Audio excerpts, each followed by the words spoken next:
Hello, I believe we are now set up and ready to do this stuff.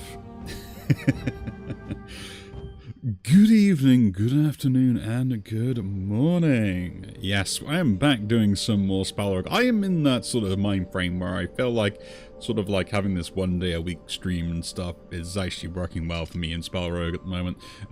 So our recent escapades we have done some really cool things, and we have gone through and done Order Descent 5. So we are working our way up there. How can I help? Now Descent 6, and then we just have more health. I can probably work with that. It's probably not too bad. I still got to do other stuff as far as like challenges and stuff go. Maybe we'll get other ones done. I've still got to do this 10 more times, so maybe I'll remember to do that. It's a really bad habit of me forgetting, but yeah.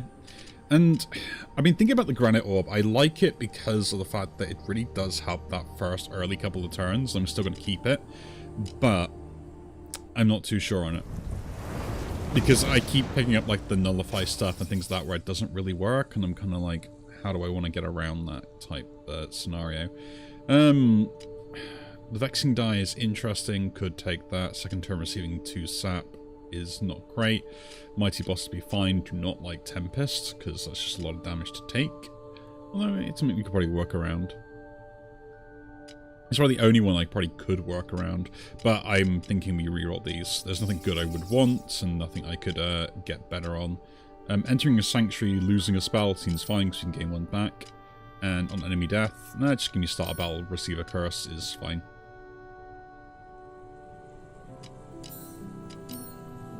Yeah.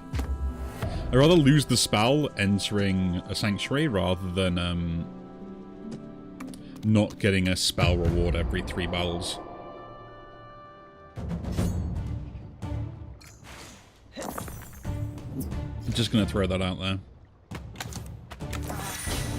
Oh, cool. But yeah, hope we're all doing okay. I myself am doing really well at the moment. Just been chilling, sorting stuff out, usual stuff like that, you know. Nice.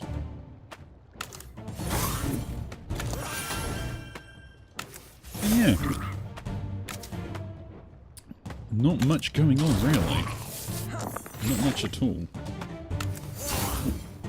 It's one thing I love, just the recursion with Beast Within. It's such a good start up, and like getting you into the game as well. It's such a good set. We got our Soothing Potion immediately. That is brilliant. Mend Magic, Earthquake. I'll take Earthquake. An AoE is always worthwhile. Let's see how we do. This is the point where I'm feeling like I'm gonna come against like the stuff that's gonna ruin me at some point. Like these are the things that will end up doing it. Hit that, reroll that. That's 6, nice. I kind of want to get the Blessing, although I don't really kind of get anything out of that by doing so. And I would really need to defend a little bit, so I guess we'll defend and chuck that in there. And we'll see how that goes. Let's try and take this front guy out. I don't want him trying going underground if I can get away with it. That's a 5. Into a 1. Oh, Earthquake hit. Take the hit. But yeah. That indeed. I gotta play catch up with a lot of other stuff I was planning to do, so there is a bunch of stuff that I need to do which is on my list as such.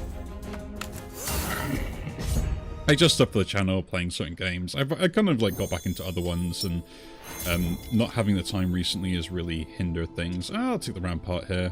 It's not great, but like it's a defensive spell that I can kind of use that is, you know, gonna at least pay for itself a little bit. Now, which way are we going? Because I was avoiding certain things.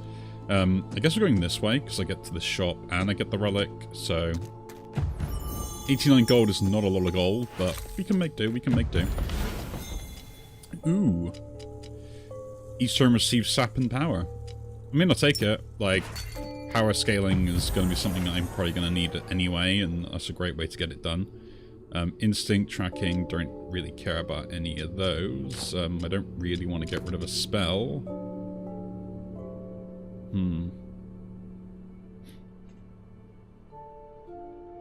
I do like tracking. Instinct is interesting, because it kind of combos with 6s, which isn't the way I use 2s, but I'm not too sure. Gleaming Force I like because of the Blessing generation. It's kind of better than the Earthquake, but not really. I might pick it up, though. I might pick it up. Because it's also a way to leverage the power gain, although this does the same thing. Huh. Yeah, I generally don't think I need anything from there. That is the weirdest. I should have at least bought potions. Again, we're going to go this route, because again, we're gaining power, so we might as well get more chip damage on my opponents, as we are doing that. Oh, praise the abbot. Do you know what's going to be funny? Is the fact that I'm going to keep saying praise the abbot every time he appears, and eventually everyone's going to be doing either the exact same thing, or, which would be even more funnier for me, let's do this twice.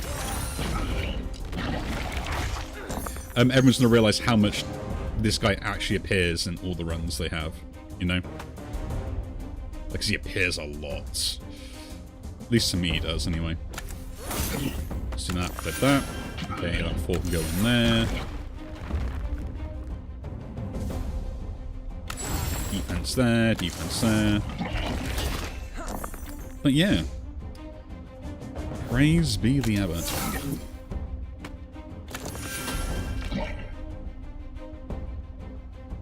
I will admit I am on the relaxing side. I've had a long week, and I got into the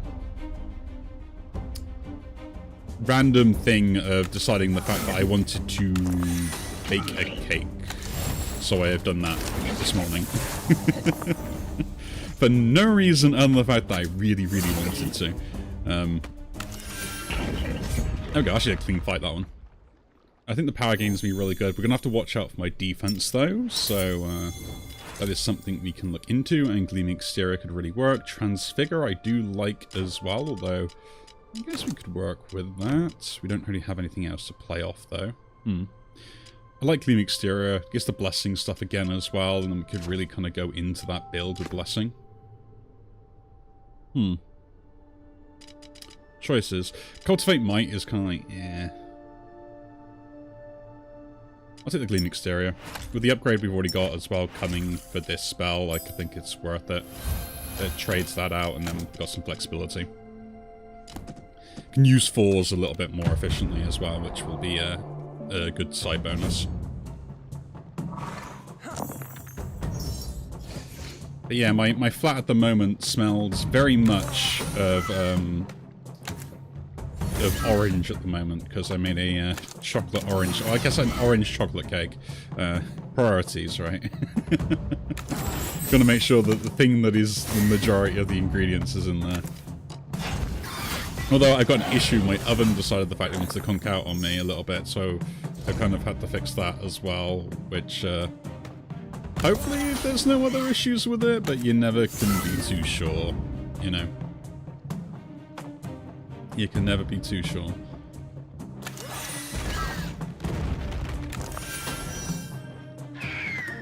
Ooh, nice. But yeah, at the moment I got 2 cakes just cooling on the cooling rack, which hopefully will be alright. Now, what do I want here?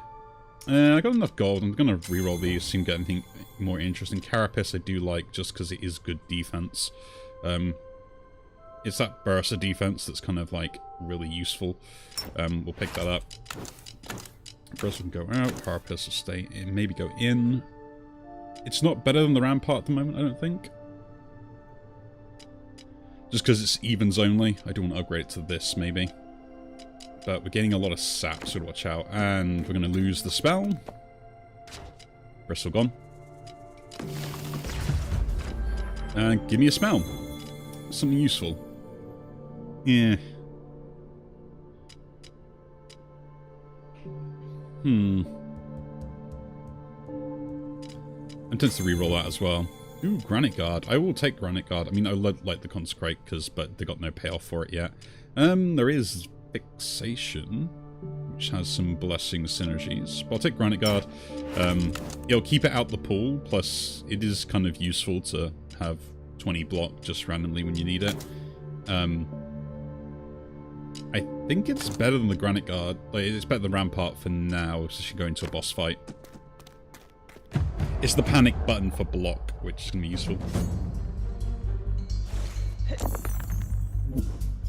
But we'll still see. We shall see. Oh yeah, I should drink the potion. Don't know why I haven't drank that potion yet.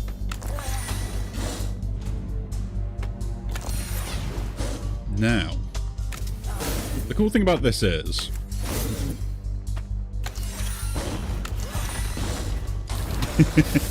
I can get my blessing, and I can hit everyone all at the same time. It's brilliant! I may regret what I'm about to do. Okay, I did not regret it. I take 5 though, so... Yeah, the main thing is I want to get, like, the power up enough to the point where it's, like, semi-useful for me to... I don't know why I put that in there. One Granite Guard. Put that in there. Hold back. Okay, cool.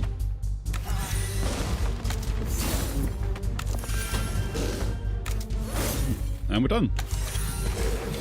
Clean fight, clean fight. I do love the damn shield. Like, it's just so useful. Okay, we've got weakness, which I could take. Dice destruction, not great. And hex robe, not really great for the build, just because we recycle die quite a lot. Solidify, really helpful in our both power gain and, if we get the upgrade, the blessing for the defensive options that we don't currently have. At least, like, long-term wise. I don't think it's worth it, though. With the fact that we got that, I'm going to reroll these. Hypercube. This happens way too much. For those that are playing catch-up, I always have a habit of taking the Veneration with the Hypercube and basically casting my entire spells every even turn for a couple of turns, which has always been kind of funny and interesting. Here, I think we don't do that, just because I've got a really good option with Solidify and the Hypercube, so we're going to go with that route instead. Granite Guard can come out, Solidify goes there, so that will always cast, and then, yeah, we can worry about the rest of the stuff after. All I need now is just upgrade it, so we have the Blessing ready for us as well. I'm not too sure if the dice get rolled or the cast goes off first, so that's going to be interesting. Turn 1, I don't really plan to lose anything turn 1. But I'd have to pay 100 gold. Do I pay 100 gold here? If we're doing that, we just pay the gold and do that. I think that's fine. Yeah. I hate the fact I had to pay the gold, so shops are not what we want to do. We do have a double elite fight there. Do I want to take that? I've got no way to bail if this fight goes badly, or heal is the issue. And yeah, this is... I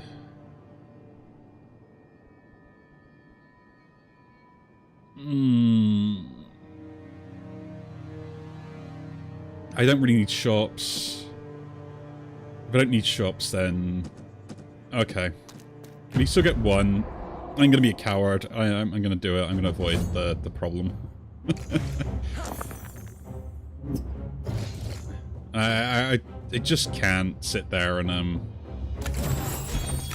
go and do that, so I thought it was just better to avoid the problem at all. Let's do that as well. Oh, nice. So...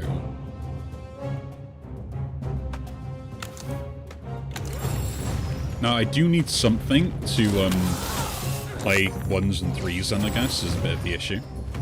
Rather than just going for like the rerolls and stuff all the time. Blessing up. But I think like we could probably ramp up a lot of damage pretty quick. Anyway, right? Because I'm gaining at least like 1 power per turn, then 3 power every other turn, so yeah.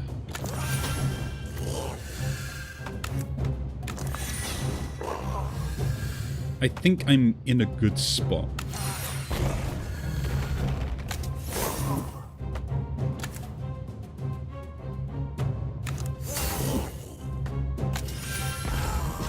We got good attacks as well, so we can kind of make the most of it all. Nothing good here, but I would like a dumping spell at some point. So I'll take a Blossom. Let's go to the event. Regeneration Vial. Pay 10 gold for that. We'll lose max life and gain... I don't want to lose the max life. Healing 10 seems kind of pointless, but the Regeneration Vial could be interesting. 10 gold just to get that is kind of like a thing, because it's 15 back, so I gain 5 gold. I gain 5 gold. Or I'm just basically paying 10 gold to make sure I don't have to lose a good spell. Those are just 2 decisions on that one.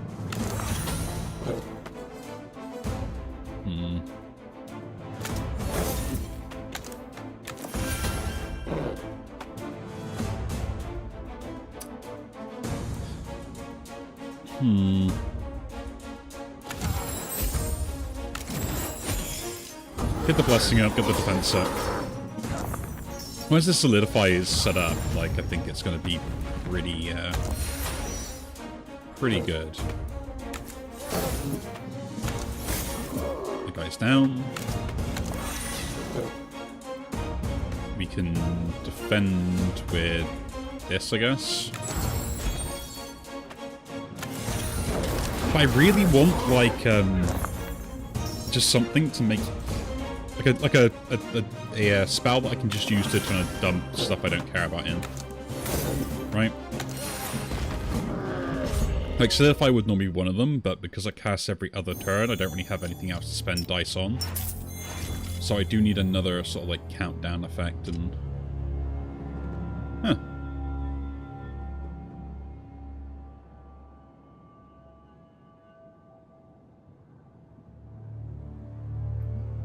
I mean, technically, it's still the best one to take.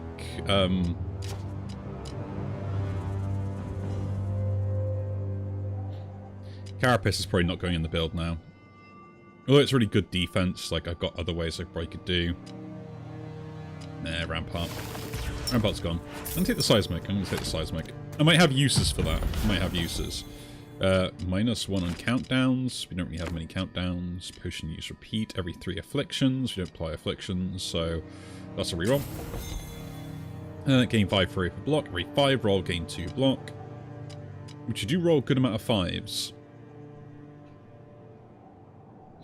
Fury is interesting if we want to go for that AoE hit, but we're gaining power anyway. I'm going to take the Staff of Protection because 50% of the time we're gaining, like, a good amount of thing anyway. Get rid of Blossom. Give me a spell. Pulverize. Is another way to get dice back. Is another way to get dice back. And also give me Blessing as well if we use it all. Or... Huh. Technically it's better than Sting. Except it's not X effects, but I don't really care about it being X or not, so... Huh. We've got a little bit of an upgrade here. Okay, Elite Fight, let's go. Oh no, was it front enemy? Did I not read that properly? Did I not read that properly? See, my brain doesn't... Yeah, it's the front enemy. Okay, so Earthquake would be the AoE instead then. Oh, we got my best friend.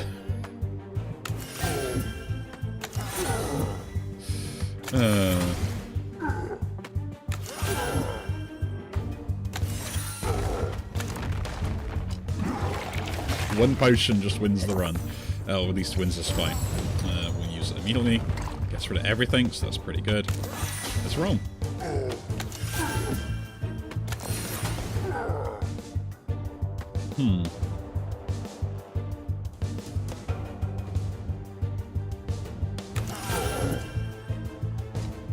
Yeah, okay, so we need to upgrade this as well, maybe.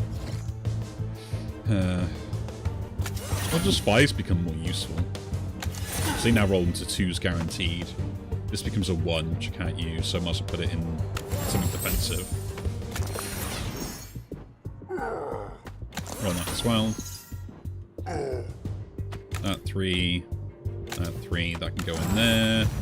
Put this in here. Defense. I don't know. Just trying to get good stuff working well. So, a mixture of both wouldn't be bad, right, with the Pulverize and the other spell.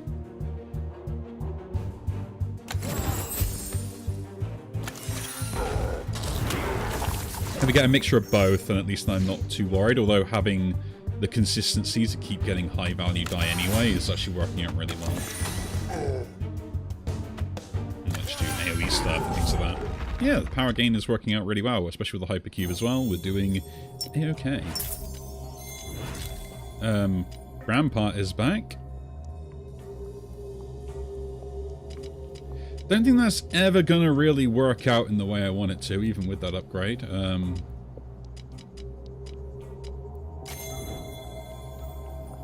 Oh, Bastion.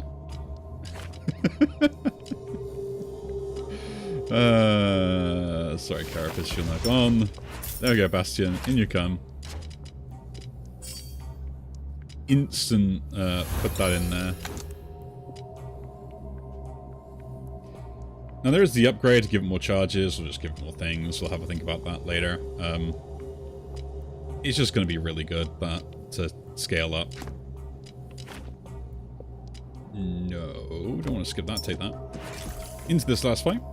So my defense is pretty much sorted scaling-wise. My power is sorted.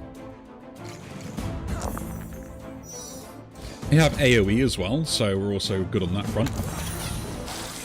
The main thing I gotta do is just to, essentially not muck it up, I believe.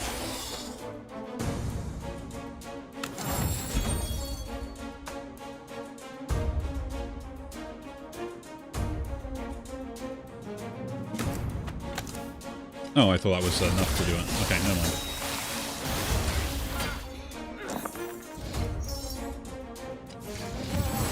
Let's just use this, make my life easier. There's a 5.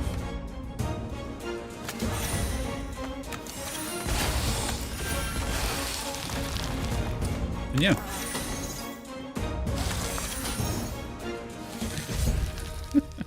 The chip damage is insane. I think there's like another spell I would like to get that if I could do, the chip damage would be just hilarious alongside it.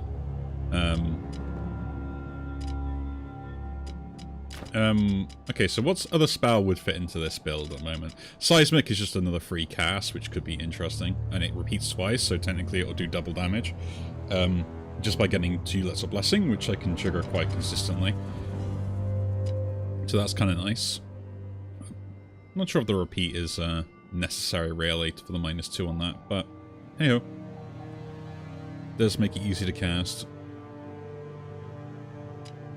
Sting going back in does give me flexibility, but if I just do this, then I think we're pretty good on that front. Or upgrade this, actually. Could be more blessing. Granite Guard, I think we're fine in getting rid of eventually, but we'll do it after the boss. So, yeah, none of these are anything interesting. Let's reroll. Savagery. Ultimate Veil has its uses. Let's pick it up, I guess. So, we're going to get rid of that. When we jump in here. Goodbye, you. Give me a spell. Earthbane. Bramble Growth. Again, gives me some defense we could get out of that, which is kind of interesting. And uses 3s, which I don't currently have a way to use, but I'll reroll again. Wow. I mean...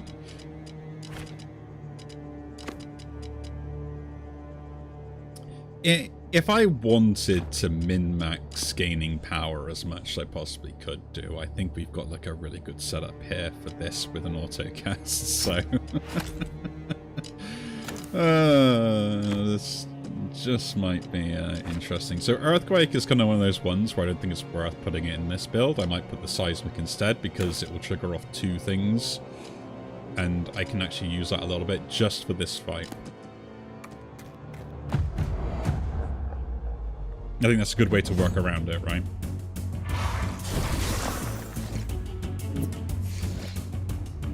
He's doing attacks only first, so let's just bolster defense. I think that is the proper way. Get Bastion up as much as I can.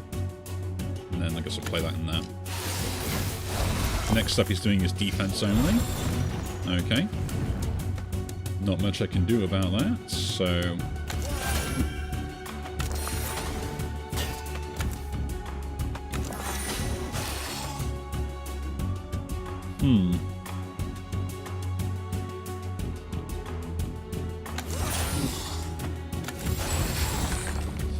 And that guarantees my defense, so... Yeah. The thing is, we'll gain enough power where it won't matter anyway. And as long as I keep my Bastion break going up, then I think we're in a good spot anyway on that front as well.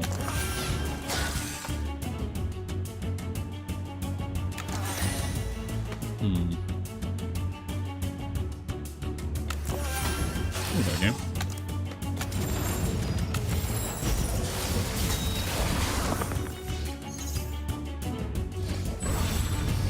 Solidify triggered. He's on defense again.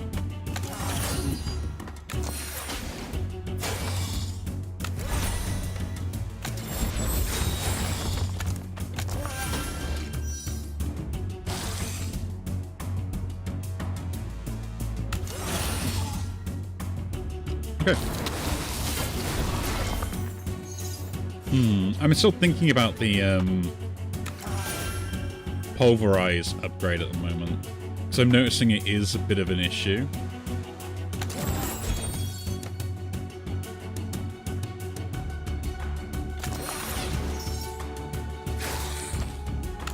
Pretty good upgrade.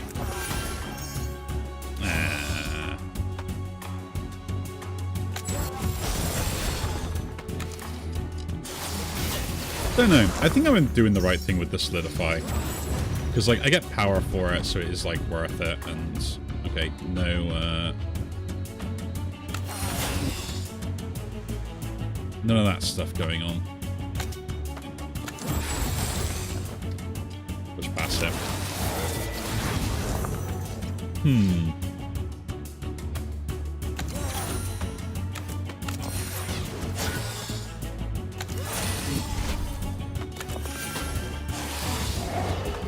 Take your lumps. He's like stopping a third of my damage, and this is how it happens.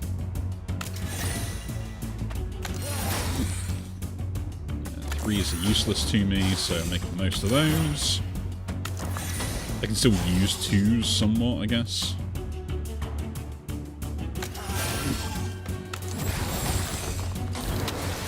Yeah, I need something just to play the low cost stuff as well. Need to work on that.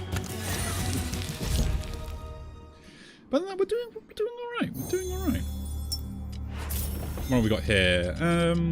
Chest of Wonders, actually somewhat useful.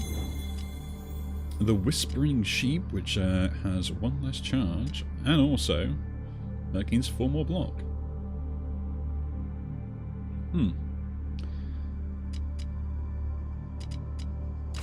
I have to, right? I know it's dumb, but I kind of have to. Granite Guy can go now. I have to take that. And Chest of Wonders, what are you going to give me? X effects have +1.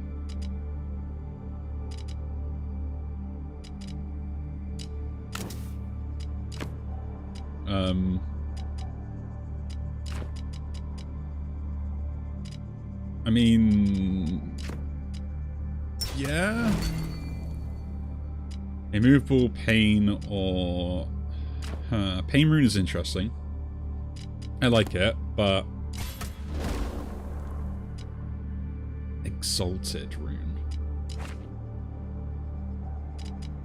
That doesn't matter on that. Like auto cast anyway. Could have put it on this to just get a free dice every time I play one. It's actually pretty useful. -5, but -1 on charges, which don't think that works on that. It would be pointless anyway. And unrestorable I'm not really a fan of on any of these in particular. So I guess it is the Exalted Rune, and we put it on this, right?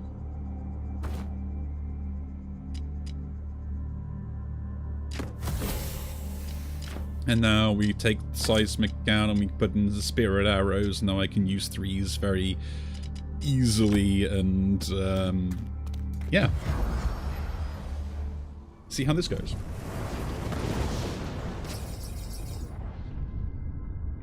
They can have regen.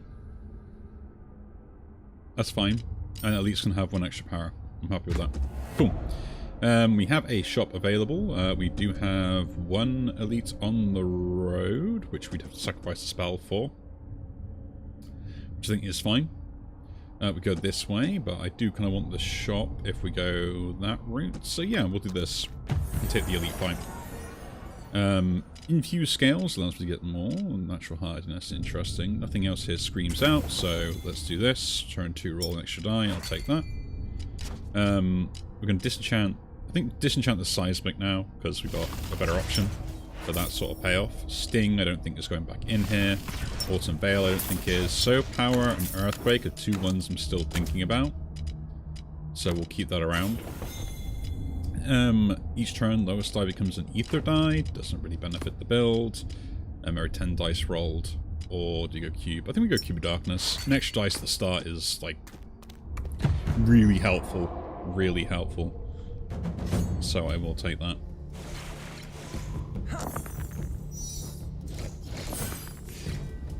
Okay. Pretty good 5. Blasting pot.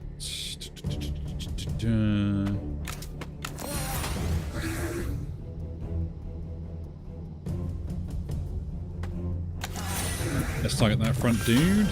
5, nice.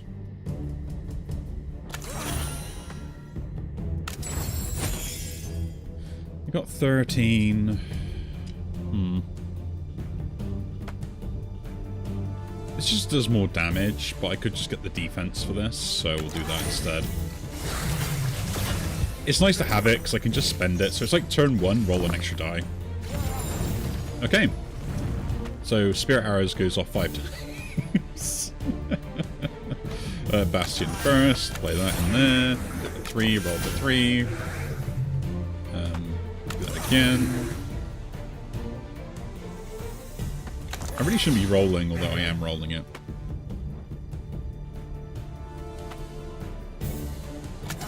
Defense, defense, and Spirit Arrows.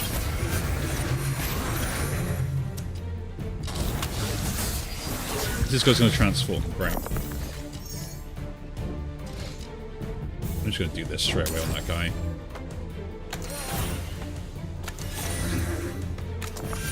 I need to remove him immediately if I can, so...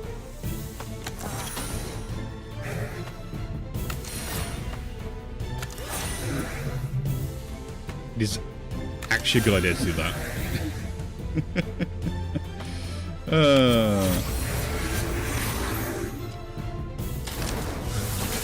This is probably the most awkward fight because their scaling is so... Yeah. But we'll deal with it. We'll deal with it. Defending is not even probably worth it here. But doing that does give me another roll, so technically it's free to do. Same with that.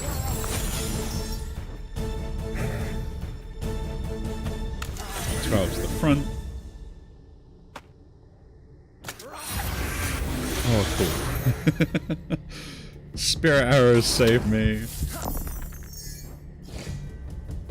Okay.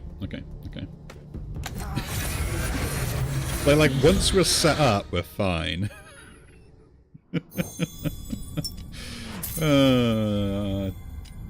Preemptive strike. I'll take it. Let's do this elite fight then. Yeah, that fight I'm always kind of like wary on. I always get it, especially in like scaling builds. Like stuff like this is kind of a lot easier to deal with, just because I can actually have stuff I can work around. You know.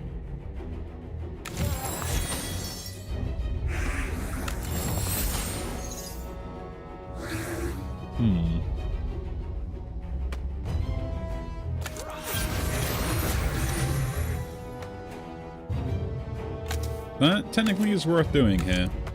Defense plus the power. Should have done it first, but keep a 5 round as well.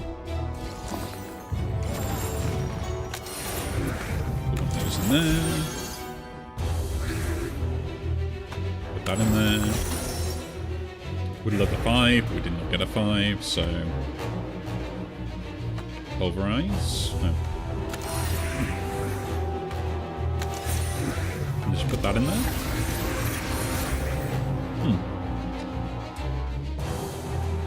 I have a lot of die that I cannot spend. How delightful.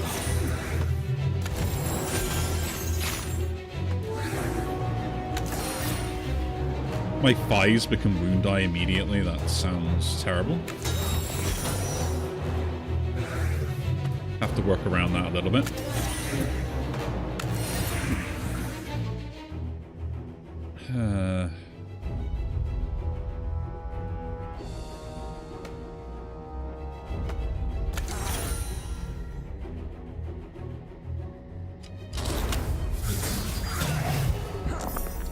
It's an awkward fight again. I guess the Spirit Arrows is the one making it awkward though, isn't it really?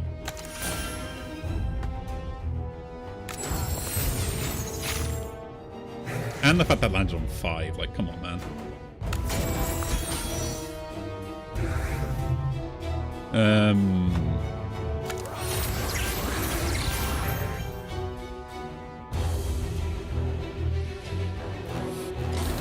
Oh well. Just gonna play a little bit safe, really.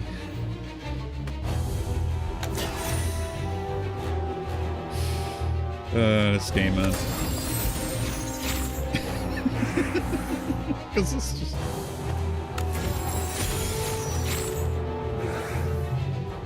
The consistency of which that happens is undeniable at best.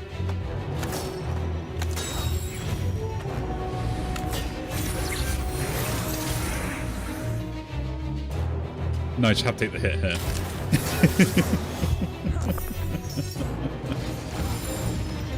Okay, finally, I can do something there. Have to roll this, so... Of course.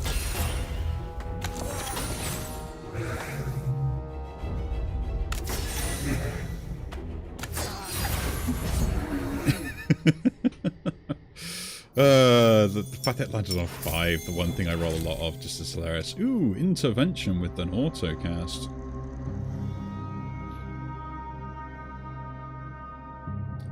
Interesting. I could take that. You might have some use for that. I think we still put that in. Maybe we do just put this in. I mean, 3 extra plus the plus 3 random. Like, that could actually be somewhat useful. Do we want shot? No, we don't need shot. Water, earth, fire. Here, because I want to, like, get more, like, defensive stuff, I might try the water spell. Not going to mess around any more than that. So power. I don't really have any way to upgrade the so power, so it's not really worth it. Preemptive strike is irrelevant as well, so... I'm going to take the heal while I can here, just to play a little bit safer. Ether Echo, interesting. Pay 40 to get a random upgrade on a spell. That upgraded Earthquake. That is now gone. I think we just do this now. No. Oof.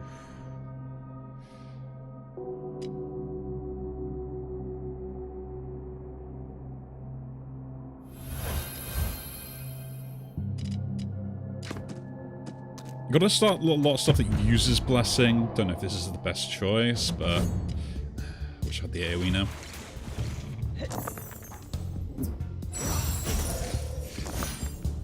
Nice. What are we doing? What are we doing? Done there. There again. Nice 5. Can go in there. Spirit Hour trigger.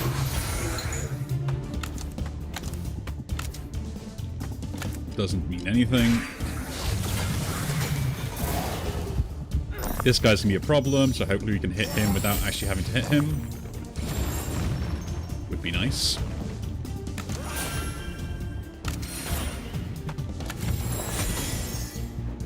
Ooh, 2 4s, nice. 2 more 4s, so 1 in there, 1 in there. Just put that one in there as well, and then spirit arrows. We might be okay. But I love the fact I got this fight twice. Man, if I had put an earthquake, would I still had this issue?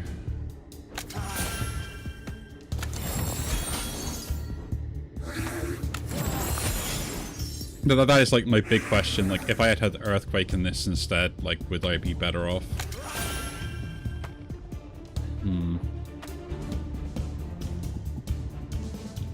We just go defense here.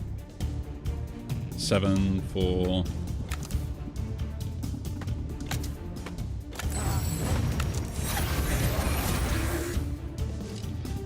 I might lose! I might lose!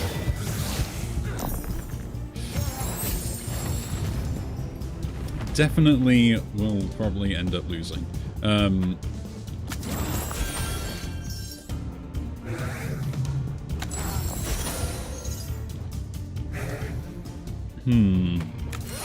11. It's 15 damage, so we have to do this. Let's get rid of that guy. Don't let the silence going off. Then do this as well. Spirit arrows away. And then we just pass, I guess. It's this thing here that's the problem, and I got no way to target it. If I had the AoE, I probably would be in a better spot, but I don't. So, because I'm losing all the defense every turn to it, it's kind of like I can't really do much else, and that is that. That in there, I guess. That can go in there.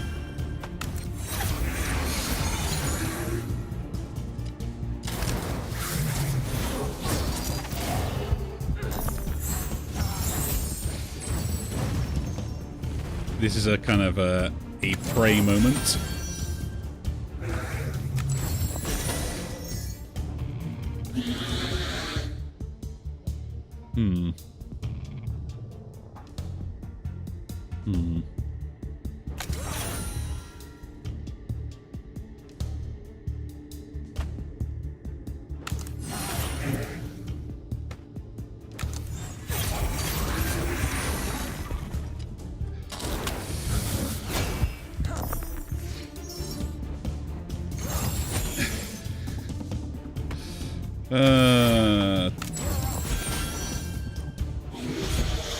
Thank you, Beast Within.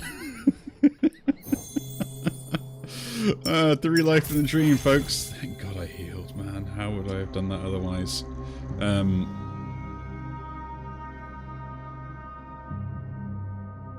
Aspect of Earth. Don't care. Grafted mana.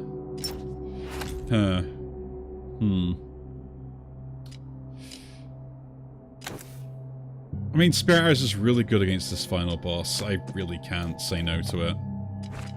Almost ruined my run, to be honest. Almost ruined my run. Still might. Still might, though. Still might.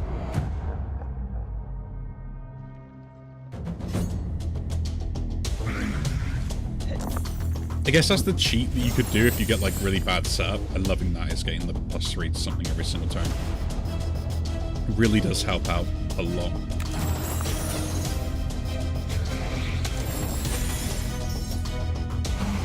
Okay. We got 1, 2, 3, 4, 5, 6, 9.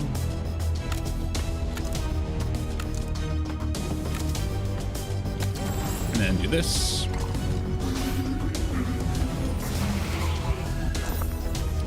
Absolutely fine. Okay, so that 1 goes in there. Use the 4, not the 5. 5s are very precious in this world, except this one now, because it has to go in there to roll this. That does trigger the Pulverize, or the Spirit Arrows, so... But we have a 3 to do that, so we'll use that instead of getting more damage out.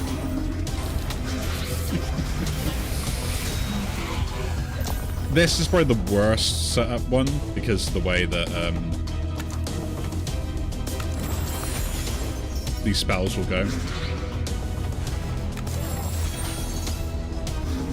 Nice. That 3 can go in there. That goes in there. That triggers that.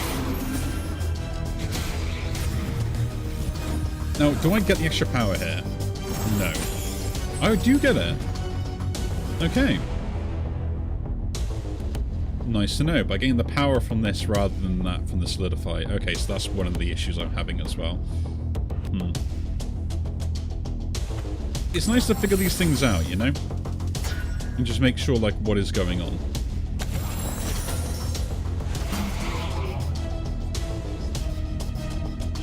I can use all the 4s, yeah. Okay.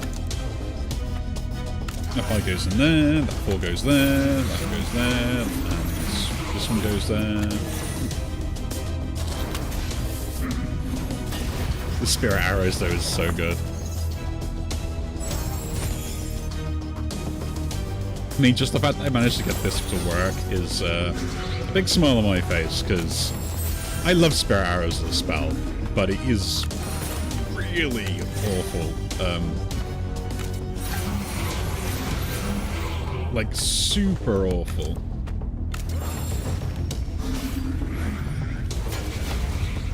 Probably could have played this better as well, we'll admit that. Never going to deny that.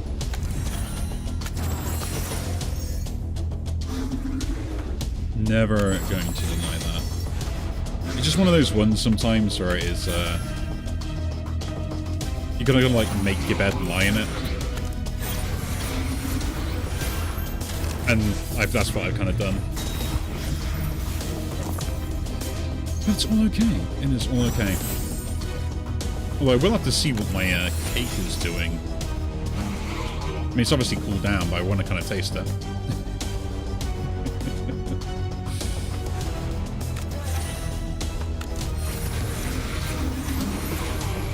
That is such a good amount of damage, though.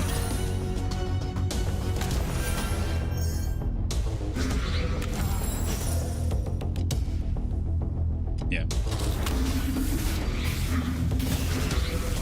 We're in the final phase. We are in the home stretch.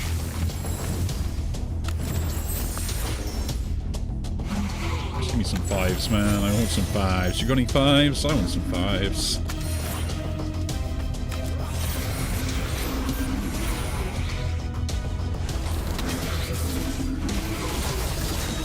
Yeah, because this phase I was thinking I should be able to get enough defense anyway. Although it's kind of hilarious that it's always doing that. Oh no, I guess I don't get it. Yeah, it does trigger on those. Okay. Well, get Bastion up, use the Spirit Arrows. We are done. That is the first one down with Hazel. A little bit, a little bit touchy, not going to deny that. Probably should not have put the Spirit Arrows in. That's probably my only complaint about that. Should have gone it with Earthquake instead, and I would have been alright earlier. Spirit Arrows is going to be a boss killer, it's not generally other stuff, but yeah. Okay, Lapis, let's go. Usual build, stuff like that. On a Descent 6. We are over halfway there. Common spell. Take 30 damage. X spells have -1. There are some X spells that could be pretty good. This has got every 3rd turn cast. A bad first turn I could probably get away with. You can take 30 damage. Health does not matter as long as it's above 0. We learned that from the last game. So, let's go.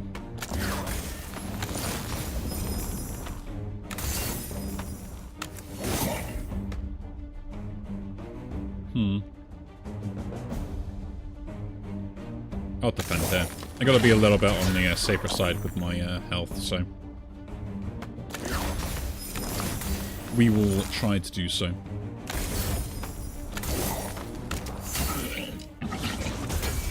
This guy will now die as long as they have stuff going on.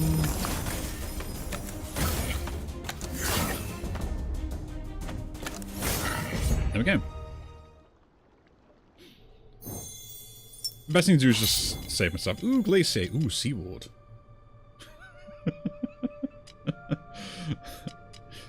Really, both really good ones. I do love Seaward.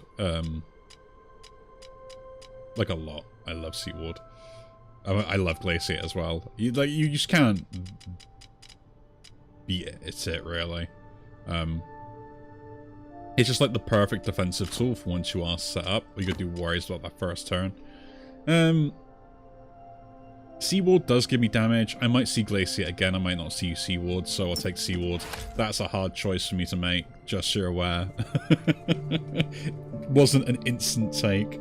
Do you want to go to shop? And then I could go that route, or do we go this route? Maybe get the heal from here, just to kind of save myself. And then go here into here, but I do give up a shop to do so. Then we have gold to spend later. Could do that. Could do that. Nah, I think we want spells first. I don't think relics really help out that much. And maybe I do overvalue them, and with that gold there, it's actually pretty useful to have that shop coming.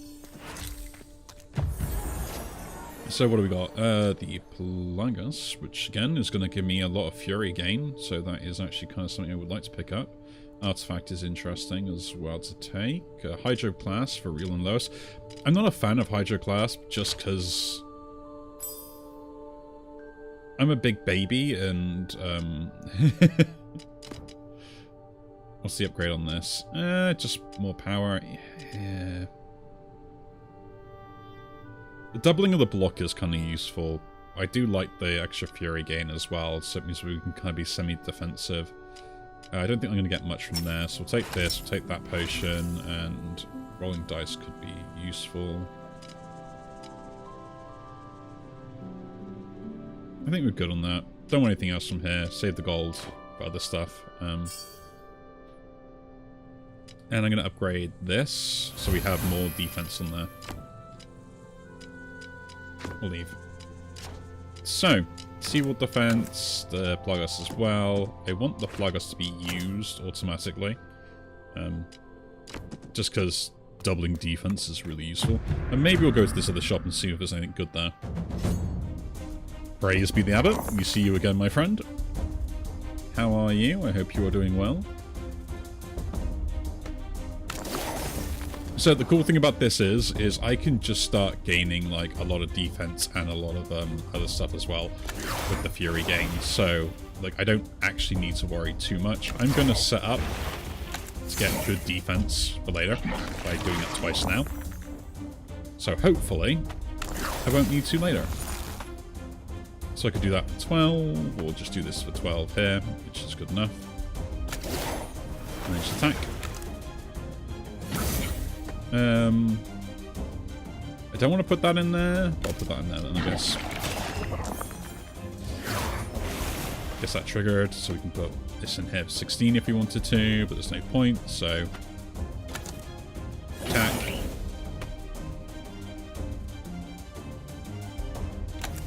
Attack, and give me the... I guess... as well. Ooh. Yeah.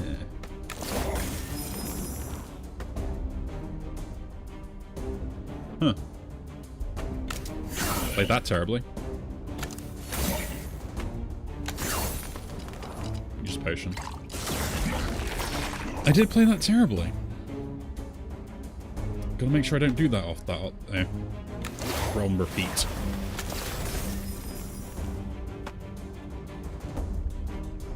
Nah, put the 5 in there, gain the fury, attack with 14. I'm liking this sort of like minor fury gain. It is actually like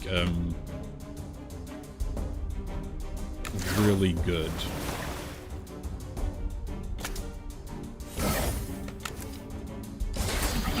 Because like I can go for like one big hit, so all I want now is just like that payoff for it. Only have that, so doing that is not worth it. Doing that is not worth it. We just play this and then do that in there. Could have gone the Fury Gain instead, but... Why? We have 10, so we do this. Chuck that in there. Chuck that in there. 11. Boom. Clean fight. Was a clean fight.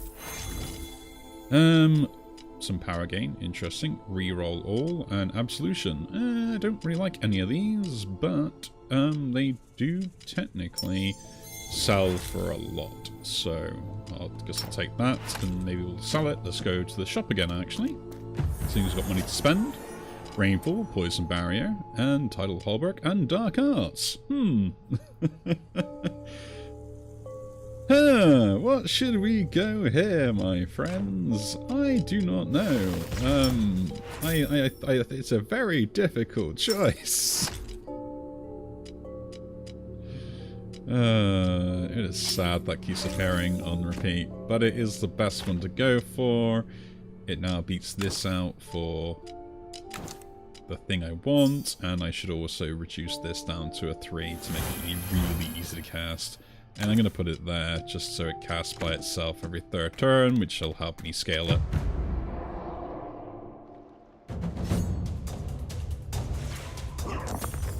Now, all I need is stuff that will help me be very, very offensive. Then we're good. Then we're good. In fact, this happens on repeat so much, it's just funny to me, really. No, don't use that one, use the 6 here. So I want to get some defense while I can.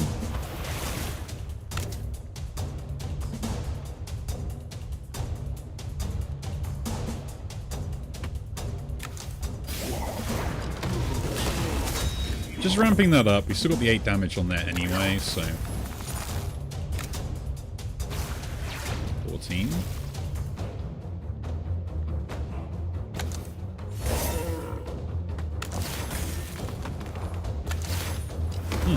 Take damage for that. My poor decision making. Cool. Bit me in the backside, as usual. As usual indeed.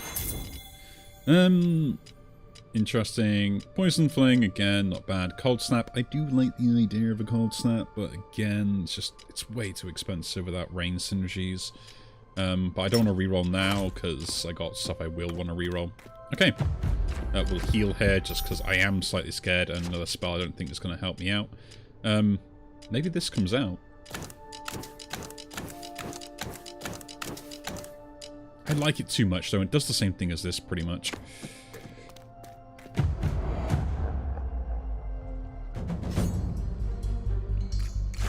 So, yeah. Decisions. Anyway.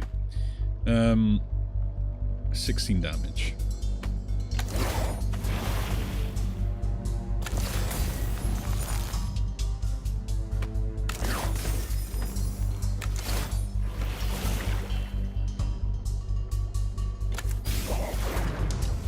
Up to 16. He's going for his power gain turn.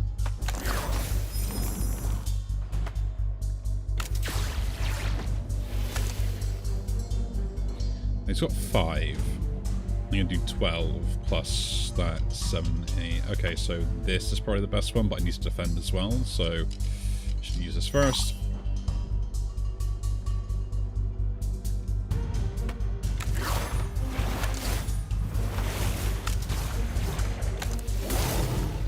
Nice.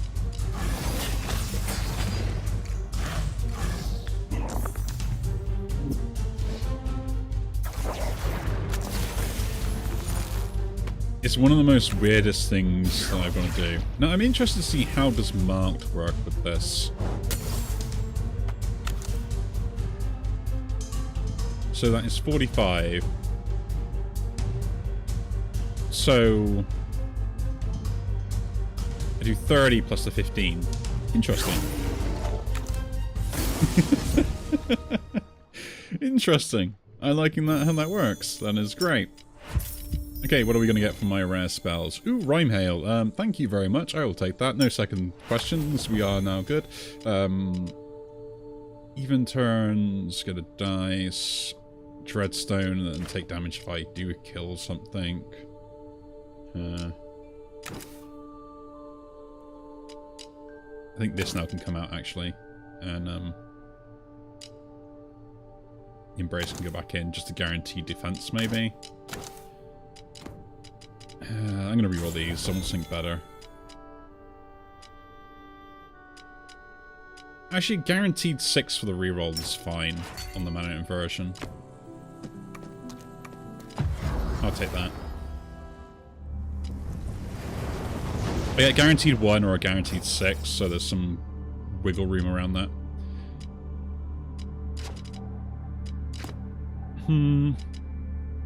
Dulling seems fashionable to the ritual cast. I'm not going to have rituals anyway. Can play it around that, and I guess we'll worry about where we're going afterwards. As we only have one direction to go first. So I do need to make sure I defend as much as I possibly can. Which is sometimes a bit of a problem. As we can see here.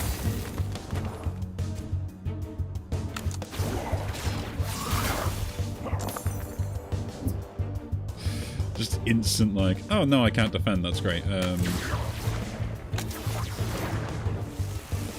flip that over, play this first into there, and let's do that. So I don't care about the Rhyme Hail, I'm playing it right now. I care about getting this on first, and then we'll worry about the rest of it after. And then we'll just have to wait for the rest of the triggers.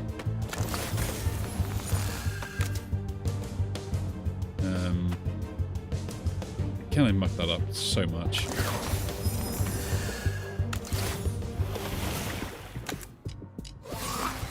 Yeah, be careful.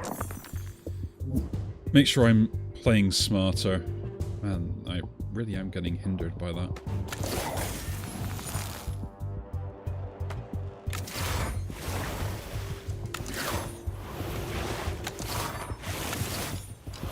Like, I didn't think having just this and would be that difficult to play around.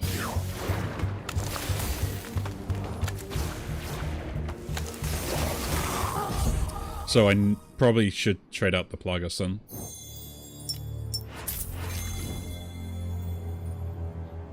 Huh. That'll work. Brine Bubble can go in. I like Brine Bubble just because this upgrade is so good. But yeah, it's just going in now because it isn't a defensive spell and we can still save up with stuff.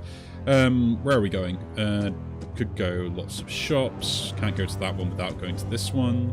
We go this way with this shop into the elites, which does give me some other options, so we'll do that. Don't care about the relic, the ritual stuff, so we'll avoid that. Okay.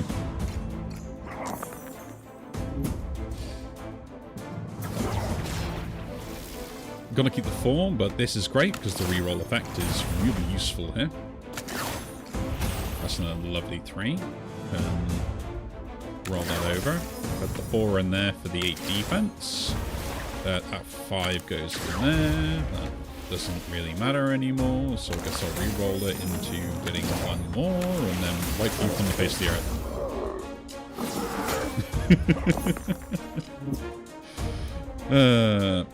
So the cool thing about this is I can actually flip 4s around as well if I need to, which I don't here.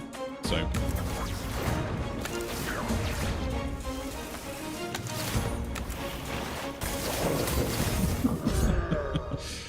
Rhyme Hail, you're so good.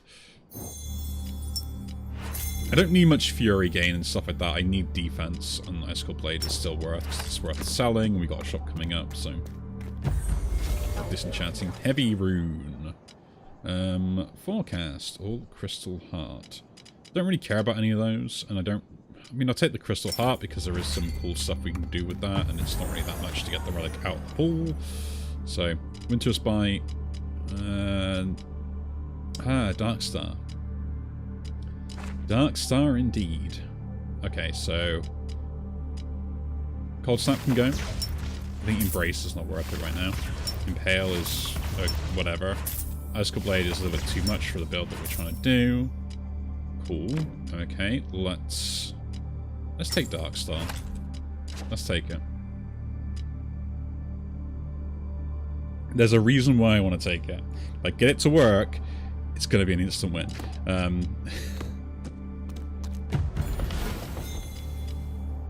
Yeah, I'll take that game delay block. And let's move on. Should have probably picked up other potions. Should have picked other potions up. Ah, this dude. This dude might have a problem with me.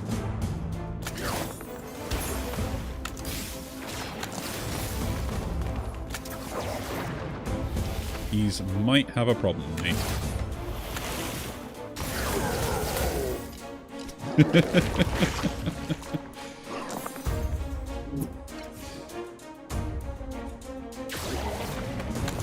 me a 6.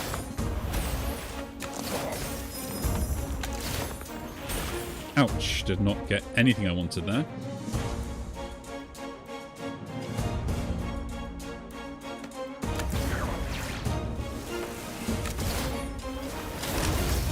Shame. I just need...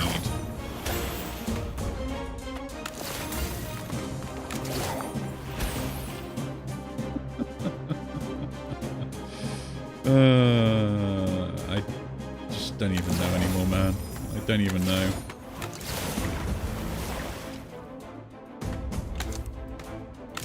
The upgrade is going straight into the countdown on this, I think.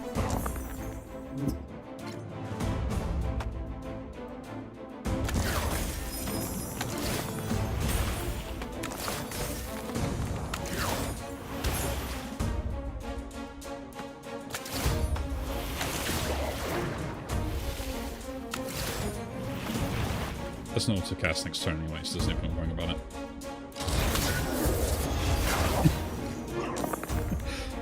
No, my 1-3, you piece of...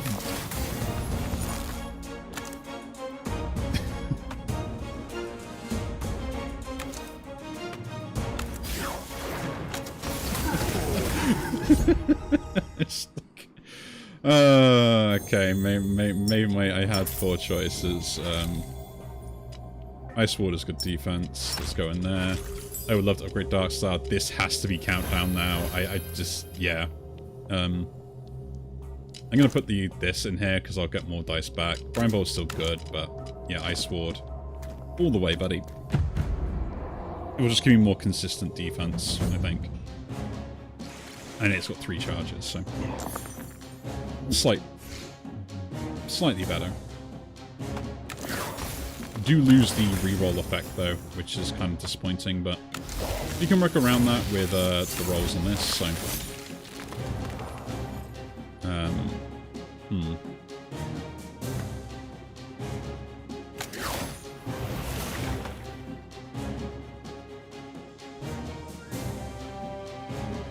If I play this, I go down to 5, 10... And then play this for the 20... Nice.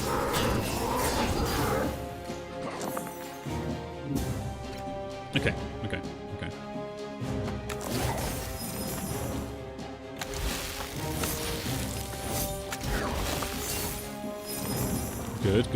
Good.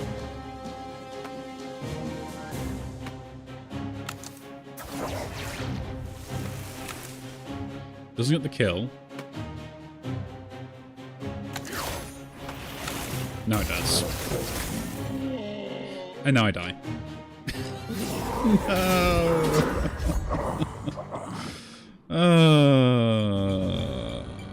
That was such a good run. Why did they muck it up? Darn it. It was gonna happen eventually. Like getting the loss and stuff. Like, oh, it's so difficult.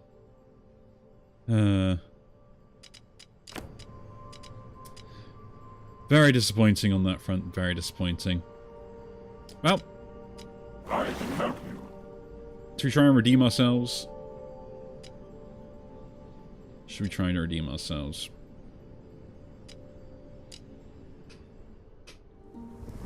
Yeah, but this is kind of the point where now I'm going to have to really kind of lock in and not be dumb. Yeah, the curse is really hurting me a lot. Every second turn I'm gaining 15, I will take that. I think that's more effectively something I can mess with. I want to go to the left here. Do lose out on shops though. I think a shop is more important to start with than anything else. So I guess we're going left. Take the event, go into the shop, go do the elite. It's like starting off, you just need to get like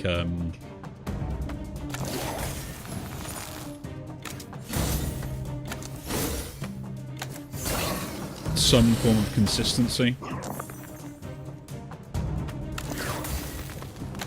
Would you look at that?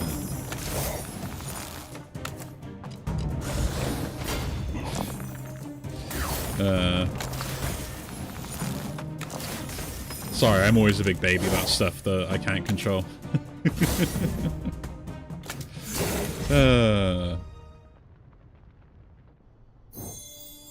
No, I've got some other plans to family like later on next week. Ooh, Rainfall could be pretty good. Oh, reroll for the Frost Ray.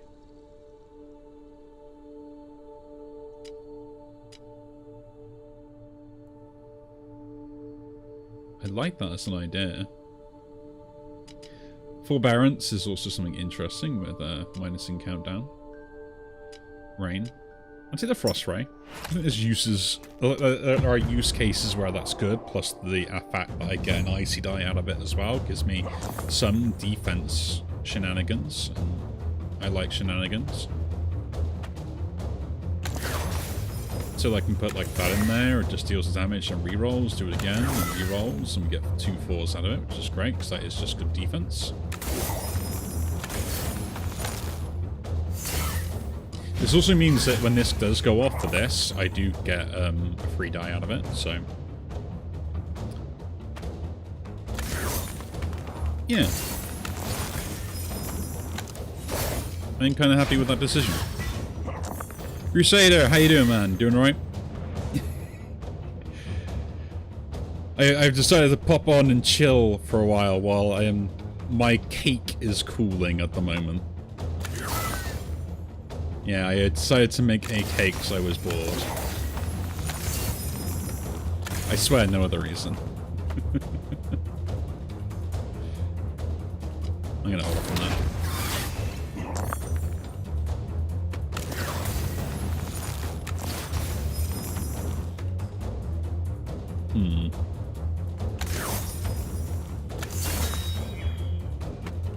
But yeah, I have already lost this, which was I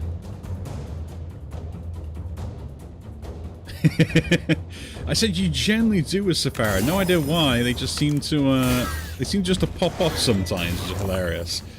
It just had a Lapis run. I had the greatest set pool time and I lost it, and I'm really disappointed. You probably could go back and look at it, and I'm just like, which is a bit disappointing. Got very lucky with a Hazel run that I did win earlier, but getting lucky with Hazel. I'll take the Azure here. I do like that. Oh, we'll see what we can do this time around is the main thing. Now, I want to upgrade that, I think. Have that icy die going for me.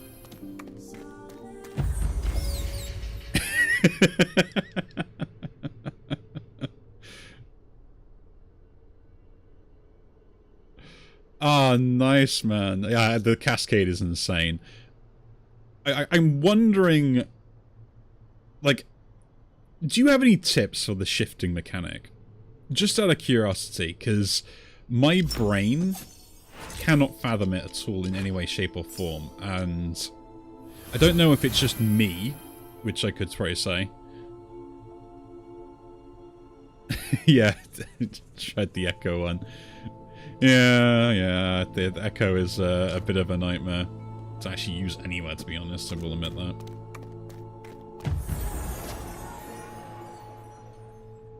Ooh, Grim Right. But yeah, like, the shifting mechanic just doesn't click with me. It's kind of like, just like my brain doesn't know what to do with it. We're going a very defensive build here.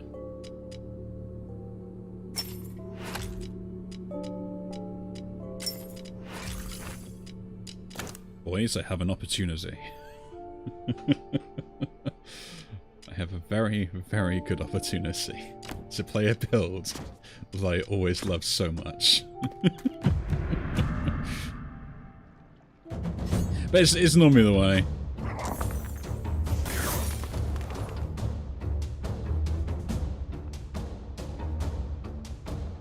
Yeah, I don't know what it is. Like I am unable to make it work in a way that is actually useful to me, which is fine. I got no problem with that. It's just, yeah.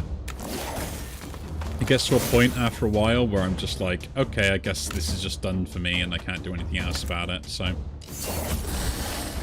Like, one day it'll work and it'll click and I'll understand it, but that day is not today. At least for now.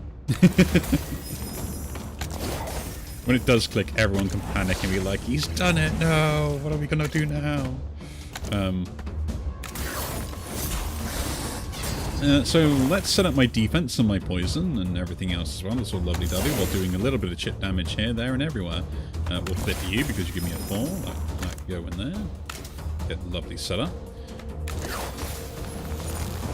Silver Lining and Magnetic Fields. Yeah. Makes sense then, actually. It's just for me, I don't know what it is, just like,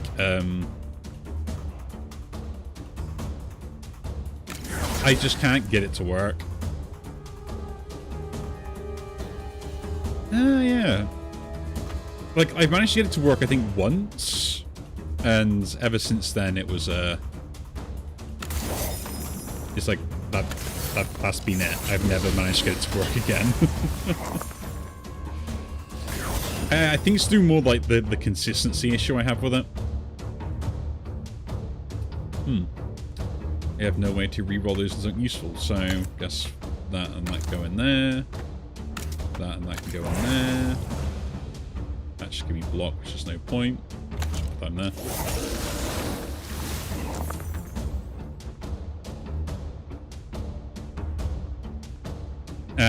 So the gust is what kind of pays off. I don't know what it is. Like I like the idea of it. I just feel like nothing ever kind of comes up in your favor with it. And I think like that's the bit where my brain just goes, okay, I guess this isn't going to work for us now. I am loving that I'm getting like stupid amount of block from this. Just because the way that it's fallen. And I can still do like chip damage with everything else. Guess that and that go in there. Trade that up. That's it. Have all the poison in the world. So, this one's going to be a long game, guys.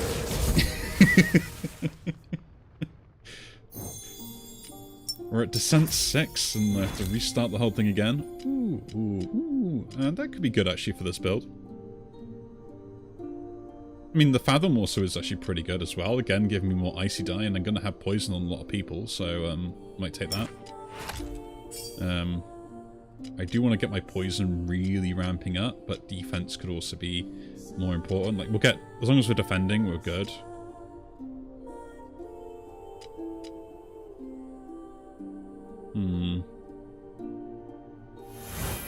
May regret that later, but... Poison is poison, and I'd rather go that way. Frost Ray is interesting. I'm not gonna lie. It's a way that I can guarantee the Icy Die triggers a lot of the time.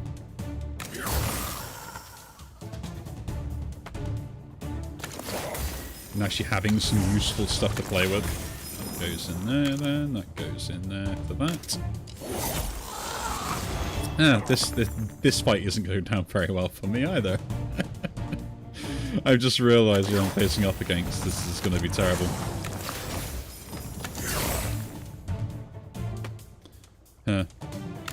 that and that then. That and that go in there. Because the fade is going to be a problem. I can't target them.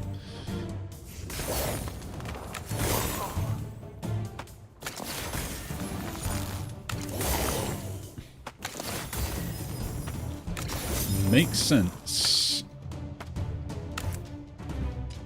But it's alright. I'm really very defensive, so this guy is still going to stack up poison on him. Okay, that's actually pretty useful. I'll put about 6 in there. Another icy die. That and that will go in there. That gives you some fury. That will give defense here.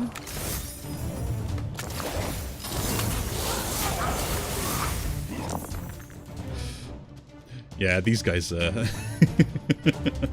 not my friends. Oh, good, we got rid of that guy. Although it doesn't really matter on that one. That's the one I wanted to get rid of.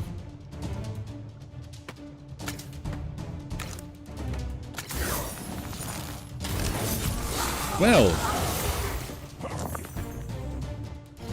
at the moment I can't play the one spell I want to play.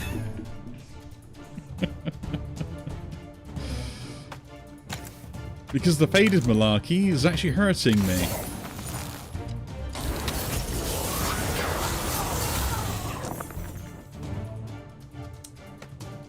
The good news is faded can't hit this, so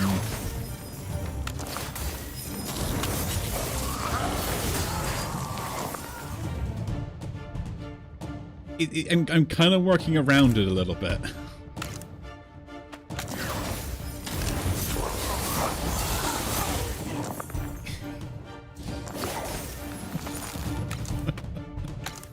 Oh, this is so dumb. He's down to 5. I will use this potion here.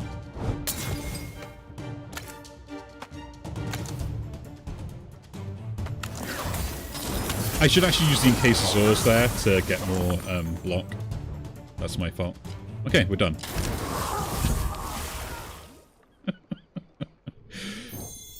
Man, that could have been a horrible fight. Let's hope that never happens again. Ooh, Glaciate, thank you. You are far better than the Embrace here. I will take that and hopefully get an upgrade for you later. Give me a spell. Don't care about any of those, but 15 we can reroll. Cold Snap. Yeah, I was thinking that afterwards I could realize I could do that. Let's take the Cold Snap. That could be also pretty useful for this build. We'll adjust that. Carry stuff over, but we're going to have problems anyway, so let's not worry about it.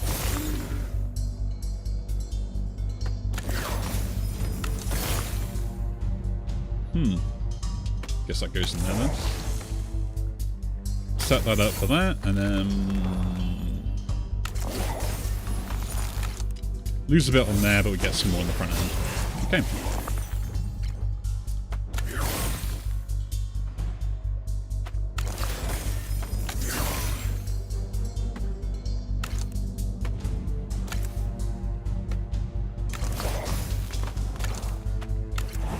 It is best for me to start defending it.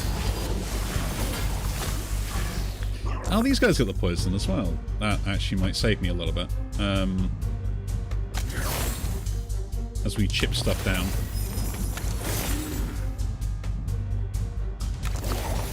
So, more poison. Yeah, I'm happy with the choice to upgrade the defense on that now.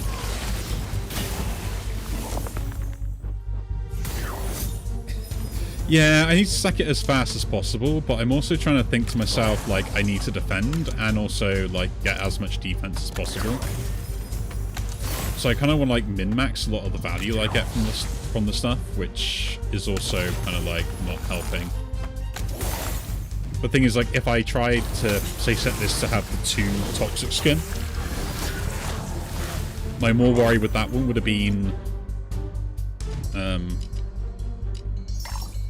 I may have not had the ability to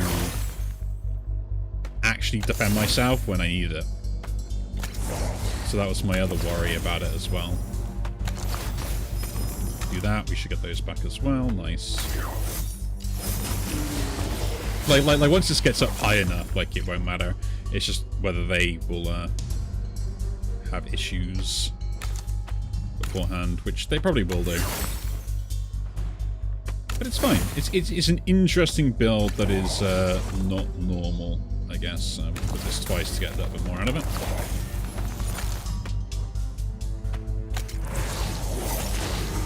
Yeah, I guess that.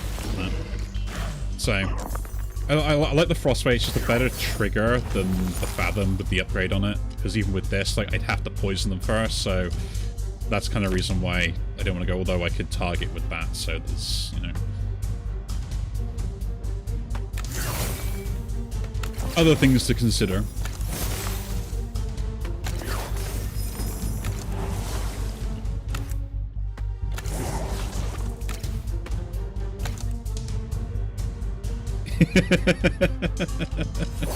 And Glaciate. Don't forget Glaciate. We've got that as well.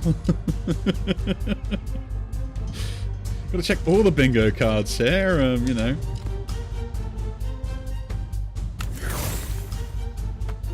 Can't just forget about Glaciate, man. That's not how that works.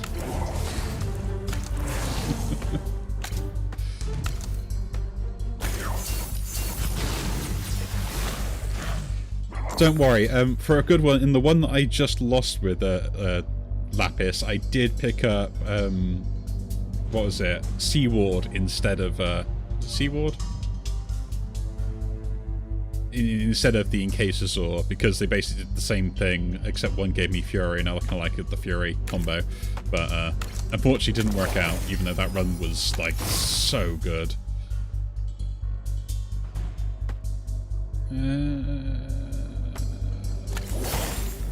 Okay.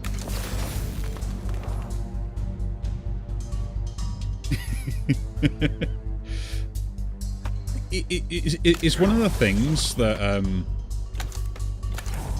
that I probably will say quite a lot of the time, even with things like the sticks as well, is like early in the game it's a great spell for dealing damage and stuff because you can kind of get really cool combos with it.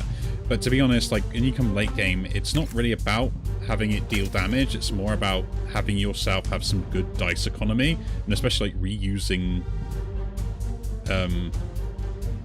the abilities on them for the enchantments and stuff. I will admit, I probably overvalue them, I'm not gonna lie, because you know, my brain is monkey brain and I have to kind of do the cool thing. But having like different ways to set stuff up is just like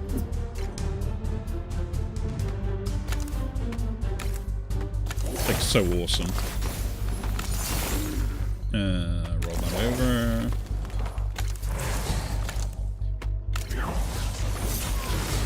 I will admit though, having like this much poison and not having to worry about this guy scaling out of control is kind of surprising. I thought I definitely would have hit a wall by now, shall we say.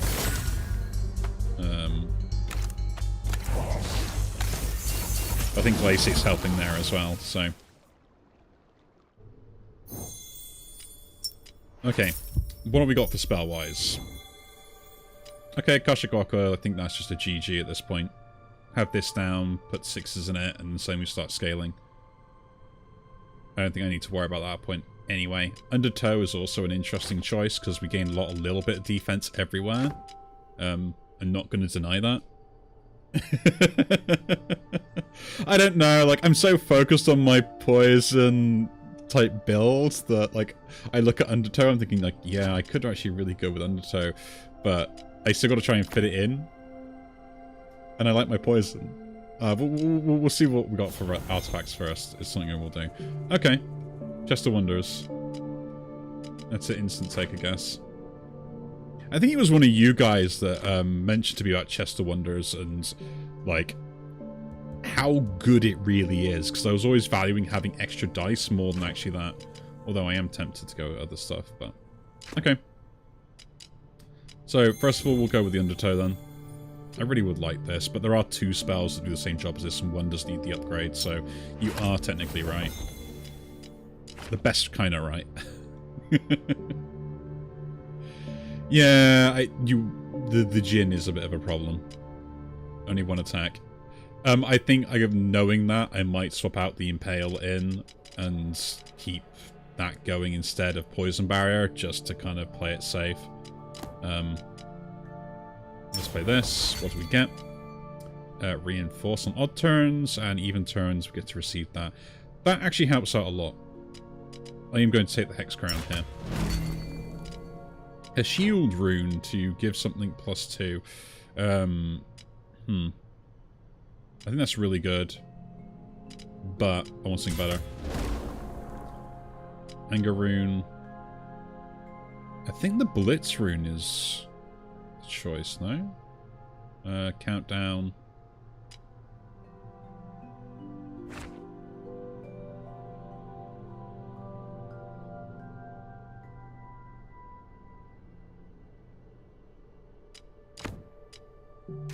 Anger.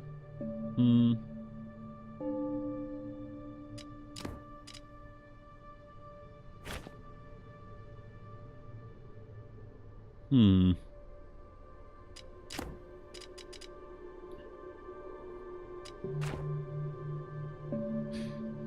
I do this, I really hurt the Poison Barrier.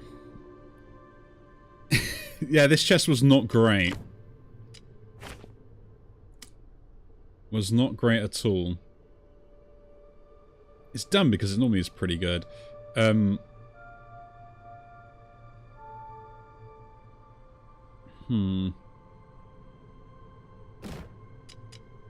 think gaining the Fury off that. I was thinking Fury on Mana Inversion because I cast it a lot as well, but there are some better ones for that give you generation of dice and stuff. Like the roll a wounded die and stuff, which I would prefer to have on that. So, am I kind of hindering myself in that way? Yes. Is it the best option? Maybe, maybe not. I don't know.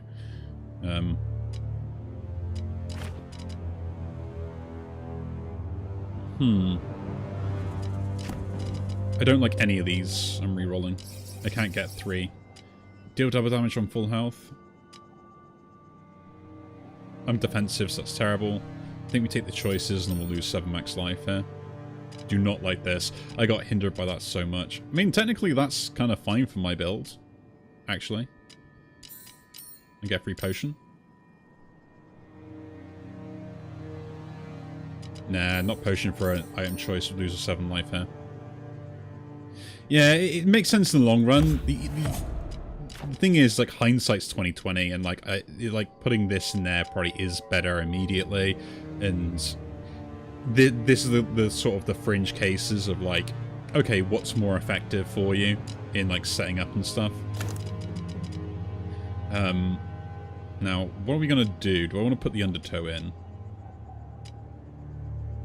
Random is the issue on that, but.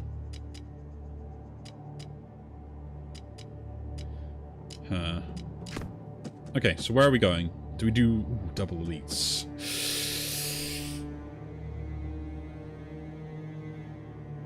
Double elites with a shop.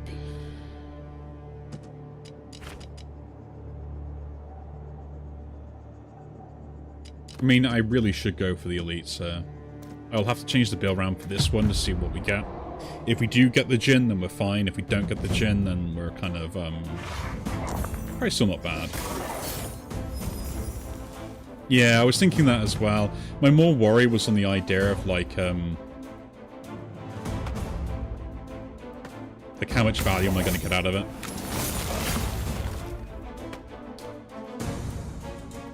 We should do this and this, just to start the poison going.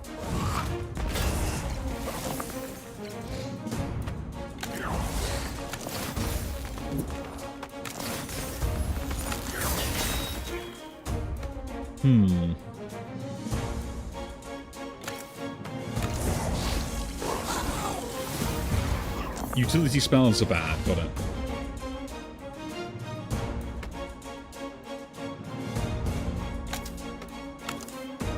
I mucked that up terribly.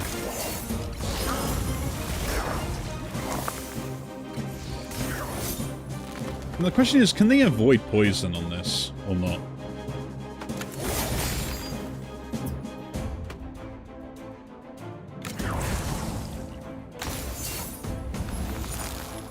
I am eager to know.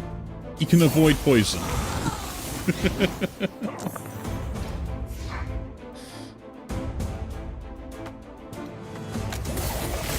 Now you wonder why I am, like,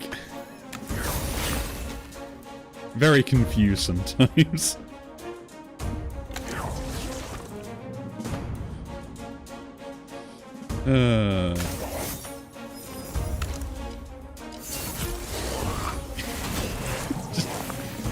No, so the conduit and static I get, because they're technically physical attacks are going to hit him, right? Like, I understand those. Completely makes sense. But poison? Poison, no?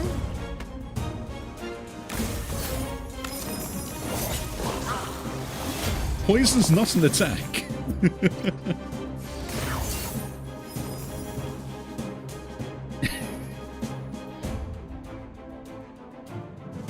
I agree with that. Plus the monstrosities as well, the ones that transform. They're a nightmare as well. I almost lost to those with Hazel earlier because of just the fact that they also had the what's the stupid defensive thing, the pylons, the fact that made me weak and also gave sap. So it was like a really horrible fight.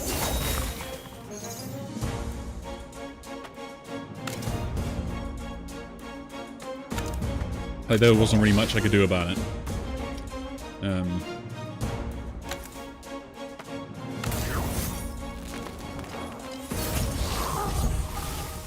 Like, I don't mind some of them, and like they are sort of like a DPS check in some cases, or stuff like that. But oh, Sleet Sky.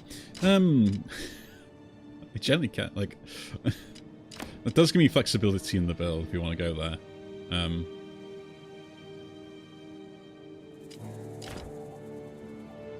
Don't know what I would get rid of for it, though. I really want Fathom to work, because again, that's another reroll target. Hey! I know it's not even worth me taking at the moment. I am not that dumb, so I am going to reroll it to get something better. Ooh, Noxious Display. No, I want to keep that. That probably can go, though. You know, if I had to stop myself, okay? I've learned lessons. Ah, there we go. Tidal Holbert. That's the thing I wanted. Which would set up my whole defensive build entirely for later. Cold Snap can go. That can go as well then. Not Gunto be pretty good. And like Ice Ward and stuff. That's also pretty good. Like, I think we've literally got my entire poison build. It's just whether we get round the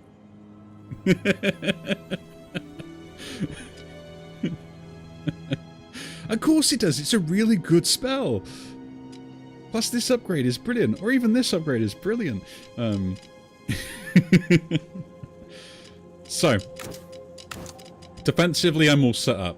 We got no issues there. I think I have to sacrifice this and the Frost Ray at the moment. Although I would love to keep the Frost Ray in. To go for this sort of build setup. Is either that we go Frost Ray with the Undertow and go that combo instead, but I don't think that's as consistent. So, Fathom is technically good. The issue is my only poison is they have to hit me first.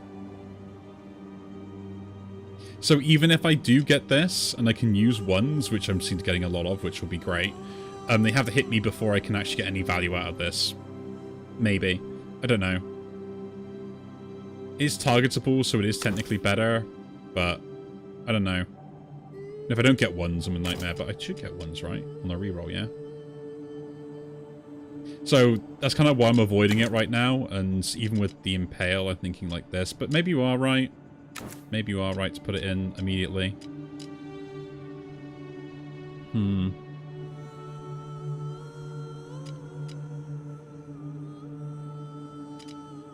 What are my things I've got? Thorns and that. I think you are correct. Yeah, the one requirement is the thing that I'm more worried about. I think you are still right, though, that there is an argument of why this should be in rather than the Frost Ray. Because if I roll a 6 or a 5, I can guarantee a 1. And if I don't have anything else on even turns, I can guarantee the 1 as well. But, yeah. Because I've got this going on even turns for the curse, so...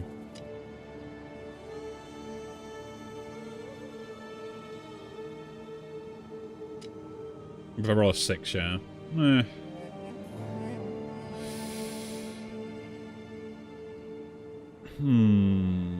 I guess I'll impale this, and I kind of want a Frost Ray in here. But if I lose the poison is what's going to help me kill the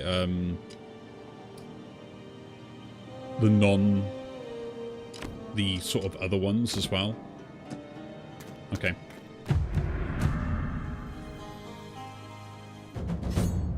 Okay, it's this guy.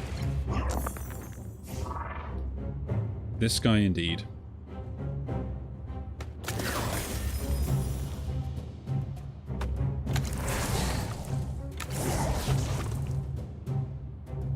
I'll put the 1 in there.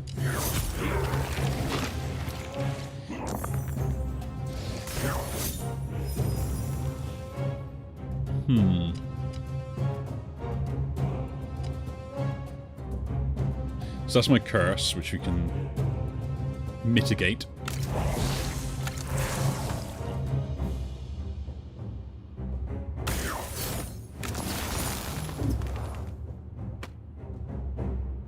Yeah, it is as well.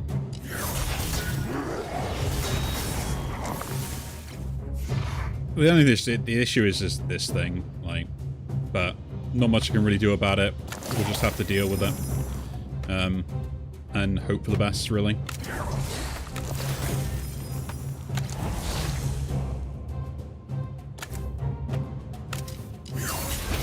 I can gain a good amount of defense, and hopefully he'll get enough poison where he's going to be down pretty quick.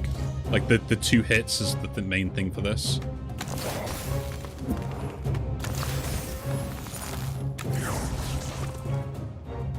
Huh.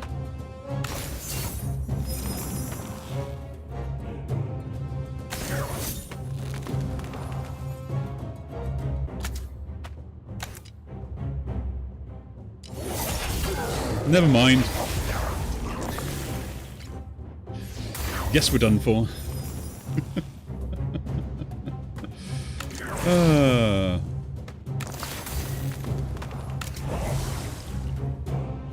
can do 5 there. That in there. That in there. That in there.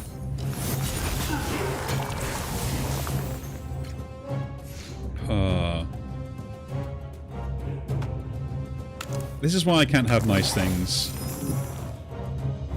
Forgot that was going to happen there.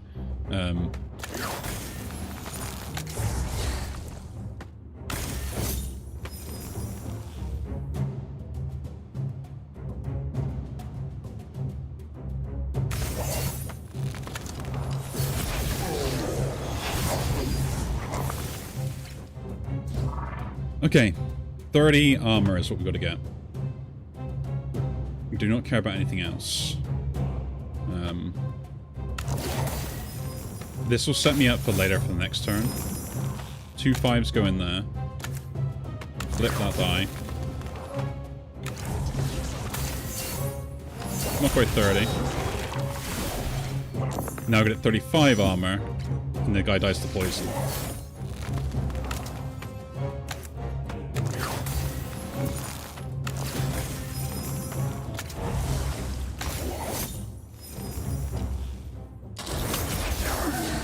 I don't know how I did that. What's worse is I never even used the Impale, which is the whole reason I took that in. Ooh, Poison Fling. Accumulation as well for the payoff. Poison Fling is probably the one we need. Impale can now go, I guess. Yeah. I got so many good spells, I really don't know what to do. Okay, so I need to get more spells in rather than upgrading, so that's what I'm going to try and do. I'm going to be cheeky and try and get that in. Because we're guaranteeing ones consistently, so that might be somewhat useful at defending myself in a very good fashion. We are going to heal because I'm a coward and I'm scared. And then we're going to try this fight, I think, right? Even I'm thinking about swapping in case for a Father of Ice Ward. Even Glaciate, to be honest. But I still think they're pretty good. Taking this out, though?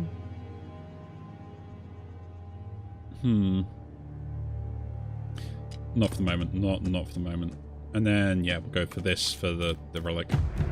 Or artifact. Relic, artifact, relic, artifact. They're all the same. Okay, it's this fight. So, kind of good for us. In a way. Kind of good. We can just put that in there.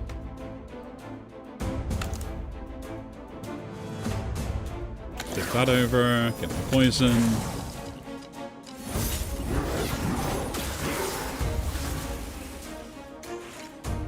It's not the best fight, I will admit that.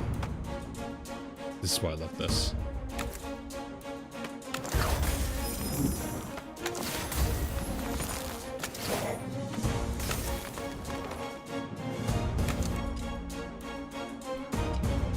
Don't know why I did that. I took damage, more damage for no reason.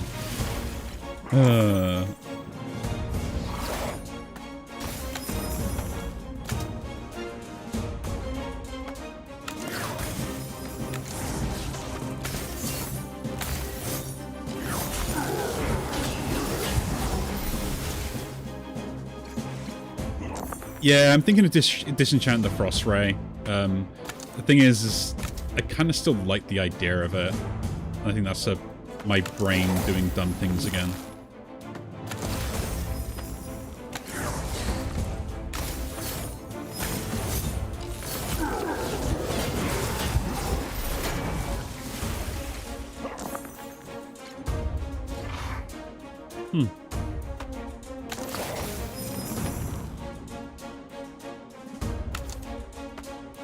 Great turn to do this.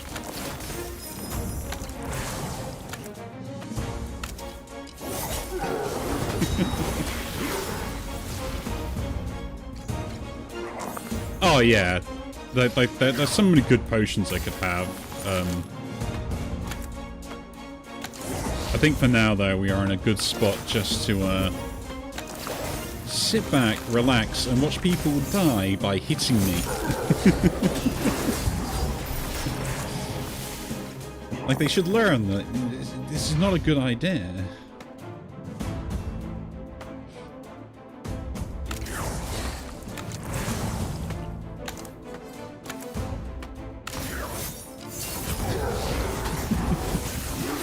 I'm loving the fact this is now working. We got over that one hurdle that would have probably ruined my entire run.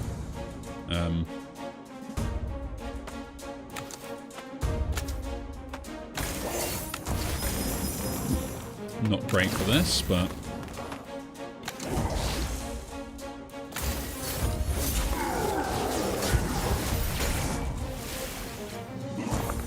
I'm a man of the people. I will continue my dumb escapades, and I love poison builds so much that I will force it to work, whether I like to or not.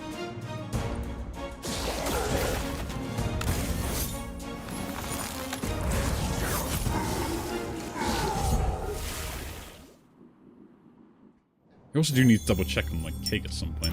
Regen potion, really good. Ooh, submerge. I like you as well. Liquefy,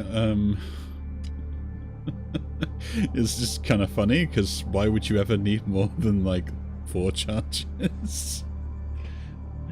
I mean, I'll take it, because it's worth money, and maybe we can, like, make some weird combos out of that at some point. Keep 10 block between rounds, that sounds delightful. Just to stick that around, and... Okay, so where is this going?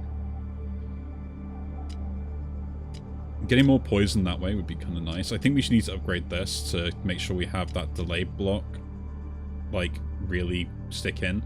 I'm thinking of doing this as well, just to upgrade it to deal more immediately. But then the upgrade on Fathom is also something else I want, so... That Icy Die combo. I think, yeah, Frost Ray can go. And I think we do this for the Fathom upgrade. Just because having Icy Die consistently is going to be so good. And then, like, maybe we can squeeze in Undertow with an upgrade afterwards. And then we're, like, sat laughing. Or maybe I should get rid of this as well. No. That's way too much. I need the Icy Die. The Icy Die combo is the whole point of why we pick up Undertow earlier.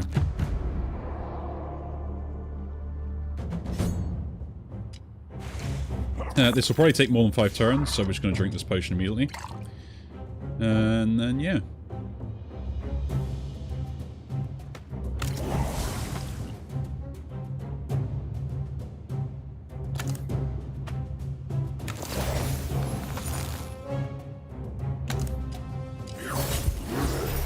At least I'm thinking this the fair way. Twice. Watch me roll every 5 going.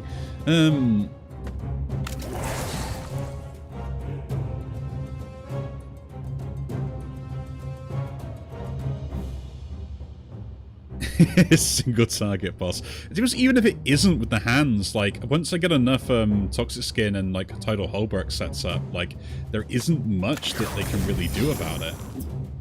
Right?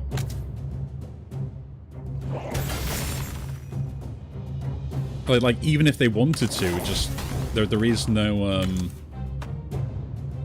way to get around it anymore.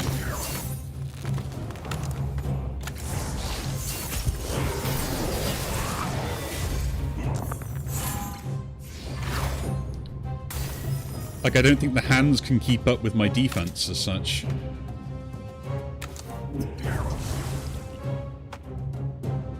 Did that first.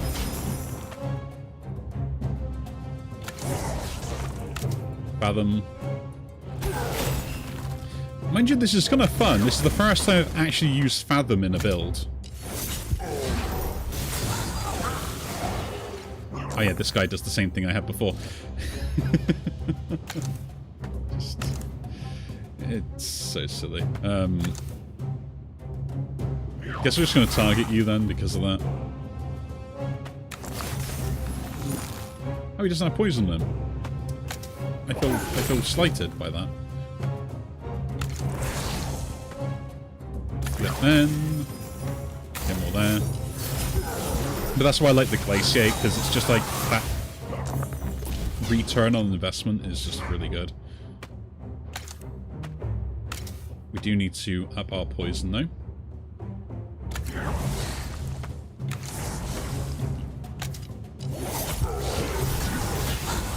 Oh, that's an auto cast, isn't it?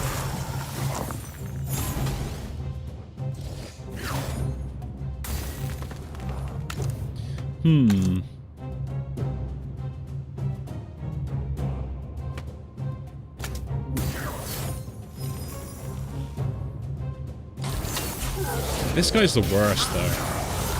That guy's at a poison.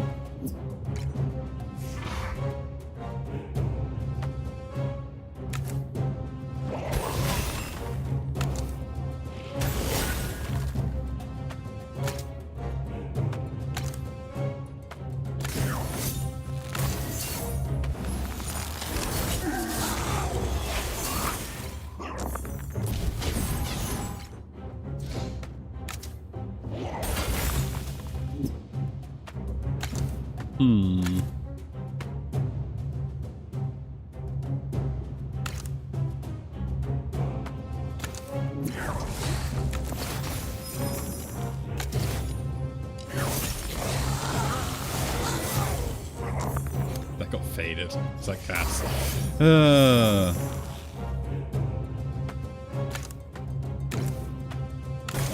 It's fine. I'm all good. I'm all good. I'm all good. We get this Undertow in, we're gonna be alright. Yeah. More poison. Flipping die. I mean, I'll pick that up because, again, it gets it out of the boss pool. And I got all the stuff out of the boss pool. And I'm getting lucky with those. Again, I probably should heal, so cowardness is fine. And, yeah. So the cool thing about this build is that because I don't attack, he won't gain power, and him gaining the barrier doesn't matter. Ah.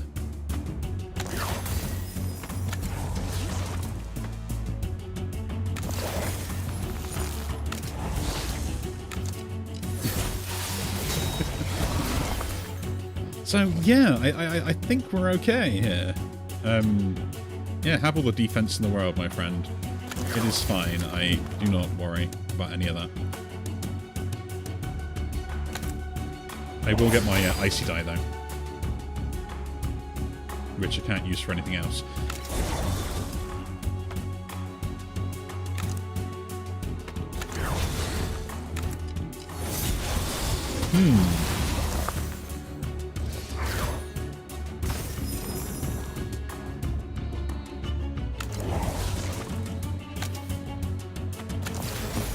I probably should not have done that. I forgot he had the anti-magic. I think we're good though. Like, he's never going to get any power anyway from me, so this actually kind of works out really well.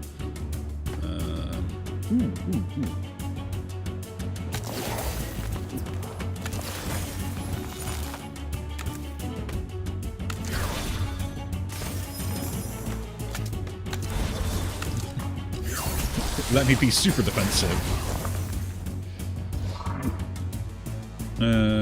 That's going to auto-cast anyway, so like that. Again, I'm doing the same thing, but...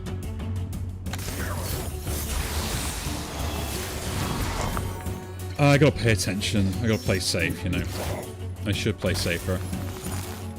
Defense build shit. Hey, I haven't had one of these in ages, I would like to point out. I've been doing very well at not always defaulting to playing defensive tactics.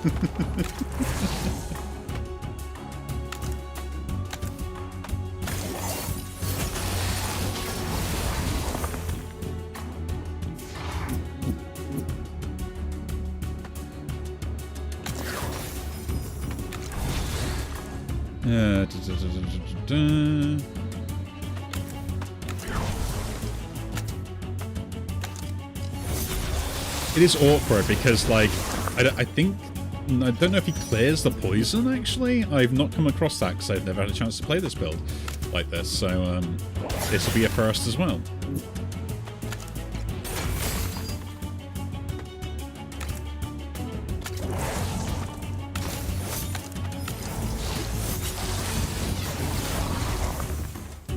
Like, can the guy clear the poison?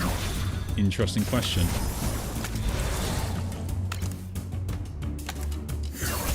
I love him about and giving so much barrier that I would never be able to attack him even if I wanted to.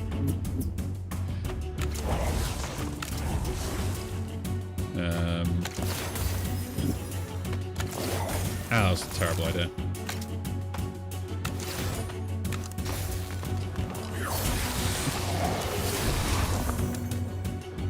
But yeah, I will admit, this is like one of my favourite styles of play to have, like 100%.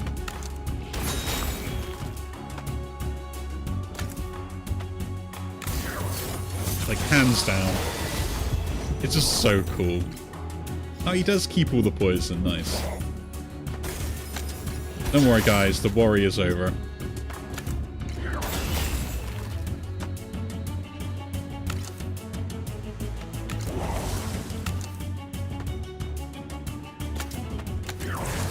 I just haven't got days on me. It doesn't matter. And look at that. 120. I need to reset this turn to at least, like, complete that challenge. Let's add one to that counter. So, I'm going to be here all week, guys. Trying to finish this run. Rhyme Hail, interesting. Autocast, doesn't matter.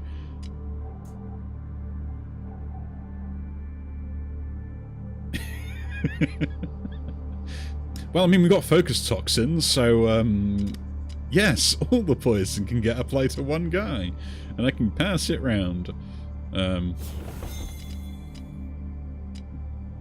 Sap, I can kind of get away with that as well, actually, with our build, so could take that.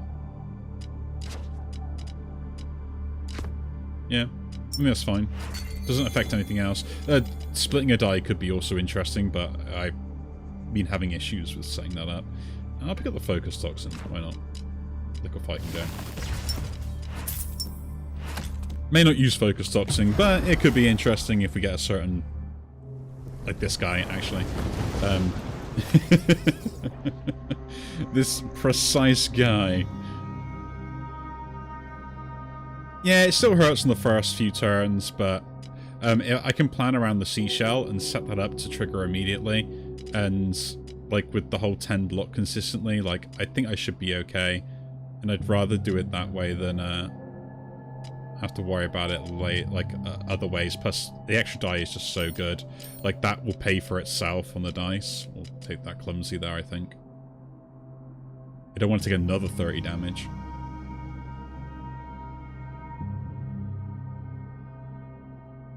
Yeah. Ooh, amalgamate. Or pay 40 gold to upgrade a random spell. I do want to upgrade a random spell. Because I want the shard. And hopefully it lands on something I don't care about. It landed on Undertow and made it even bigger. Shame. Shame, shame, shame. I think actually Undertow is probably better, but I want the Fathom with the Undertow combo, like, in the build.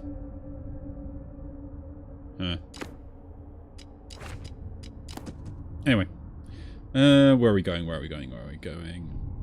Could take that route. I don't get that shop, though.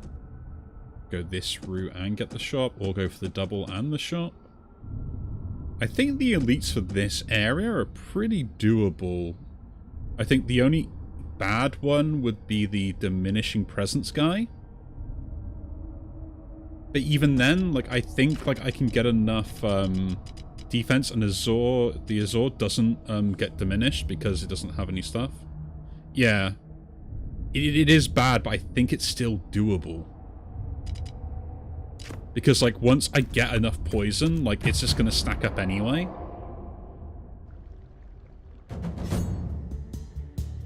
No, these guys cast a spell, gain fury, dudes. Thanks.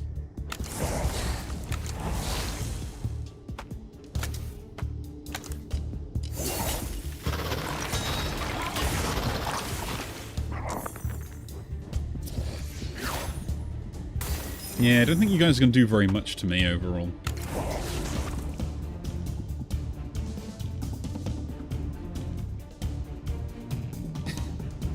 Yeah, but he's got to have one turn to set up, which is one of them, and then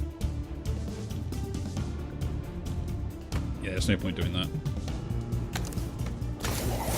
And then after he's set up,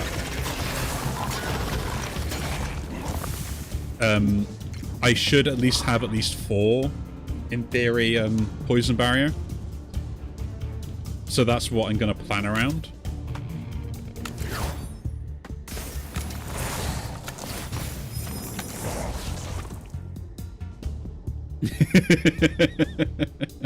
Oh yeah, I'm never changing. I am still going to do this dumb stuff consistently, and when it works out, I'll be like, see, I was right.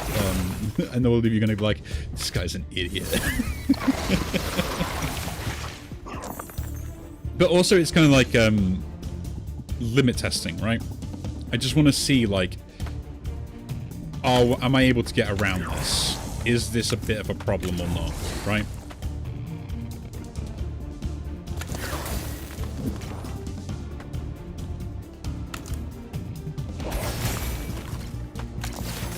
There we go, okay, we've got 2 5s, cool.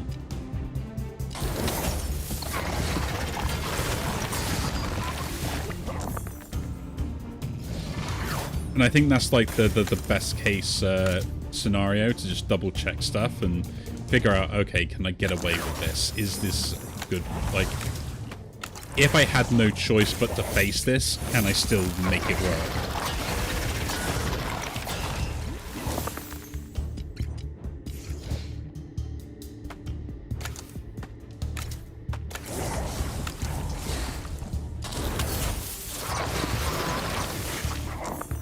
Not saying it's the best play, but considering the fact my streak's already been ended already, I'm in the attitude of like, yeah, why not?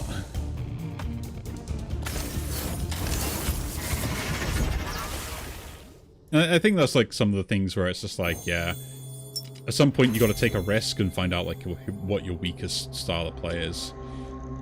Deluge, interesting again. Polar Nexus, funny. I mean, it's worth selling. I think Poison Fling is not worth it anymore. Although it would have been interesting for the dynamics and interesting potion. So yeah, let's test my theory. I still think this is the best play. So yeah, Deluge is very good. Okay, so Poison Dude, which is a bit of a problem against me in particular. Because I don't only deal with damage with Fathom.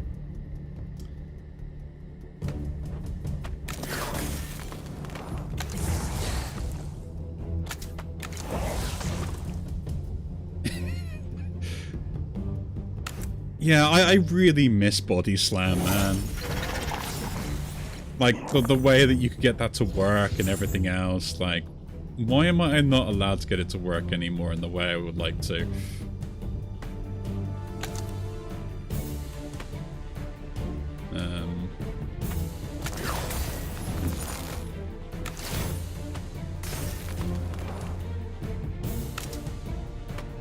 Another 4 then, I guess, for now, and do that.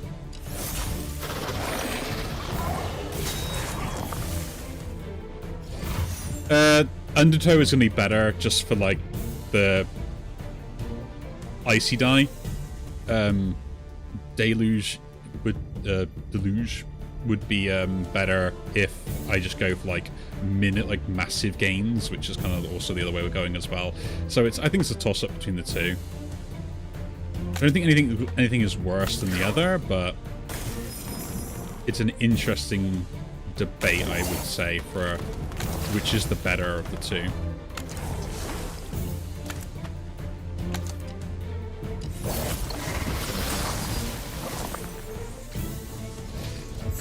So here is the bigger problem for me. Is these guys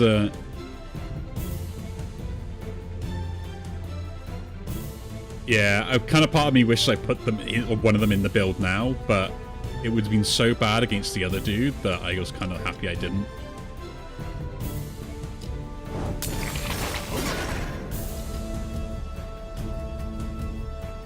So that goes there. We'll flip this die. Oh, he heals as well. Oh, man.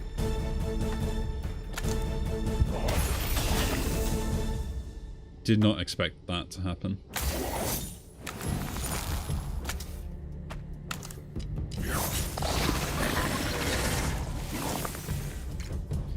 So I think I take damage not directly, I get it indirectly, right? Yeah.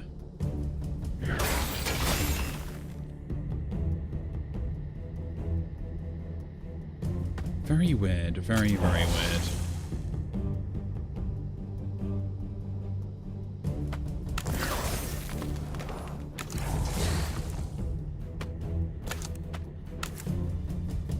I don't want to use this just because I want that guy to die. I think I'm actually okay. Like, I was more worried that the poison would hit me directly rather than hitting the yeah, like the blockable damage is the thing. I couldn't remember if these guys you could actually block that damage or not.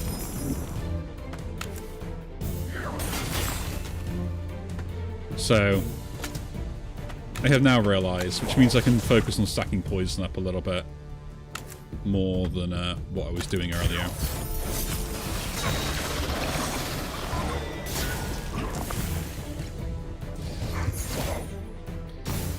Which this guy's going to get punished for. Although this is going to take ages, man.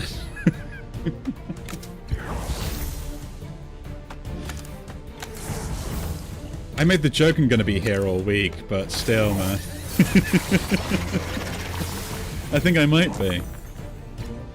And this guy has to hit me to make this work, and if he doesn't hit me anymore, then that's going to be the problem I'm dealing with.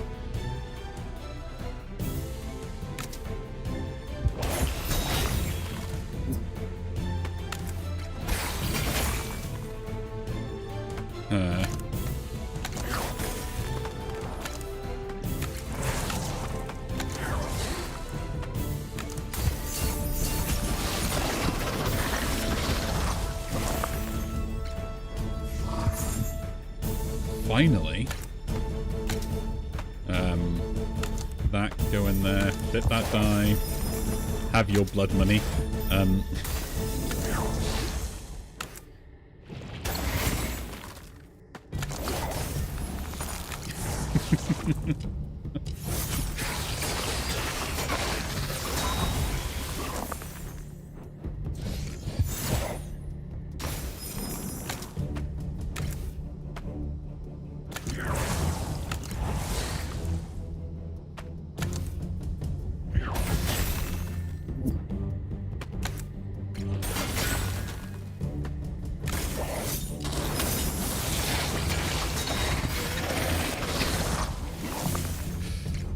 Man, this is the weirdest setup I've ever done.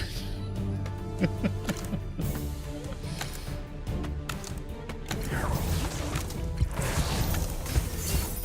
what's hilarious, I can still block it all, like. I thought this fight would be a lot worse than I thought it was. But, hey.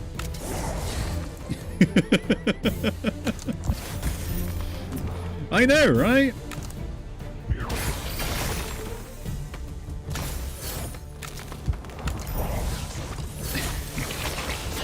Like, I don't need to worry. I can let the guy heal as much as he wants, they can have as much poison as they please, and he can have his own poison as well, because I'm just that nice of a guy.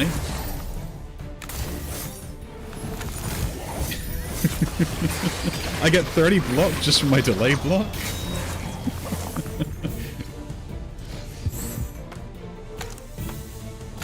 Interesting, though, which I've noticed, is he's not reapplying this effect, which I thought he would do.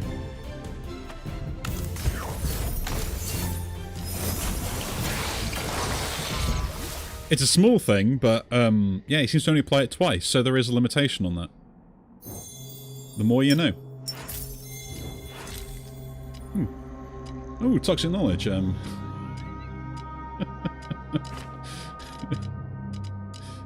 Sorry, Ice Ward.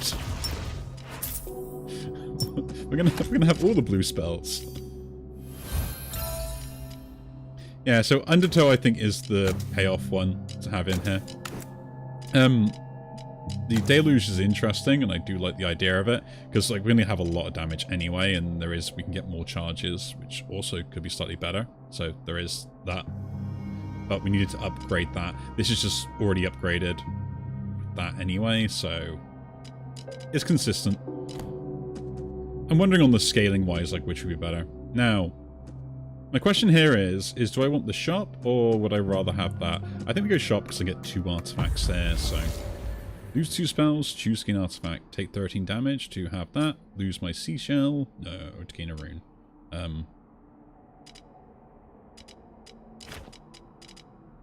Fathom's already upgraded, that's already upgraded, Glaciate's already upgraded, Encased already upgraded, this could be upgraded, and then maybe you go for like the rain on this. So those are 2 upgrades. This is kind of interesting, but yeah, this is not consistent because it's not +2. It's just a gain per the defense you have. Huh.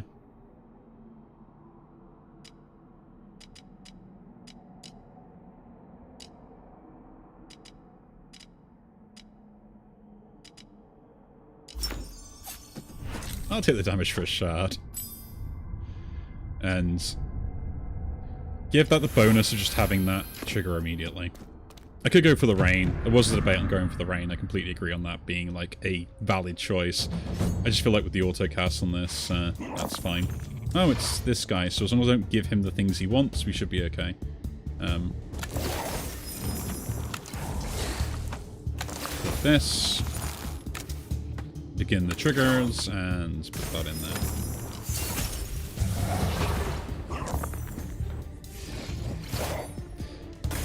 Okay, game. I need to get more poison.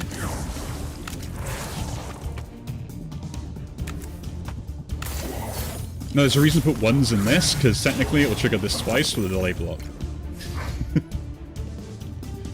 Oh, I don't really want to do the unstable thing. Okay. Haha.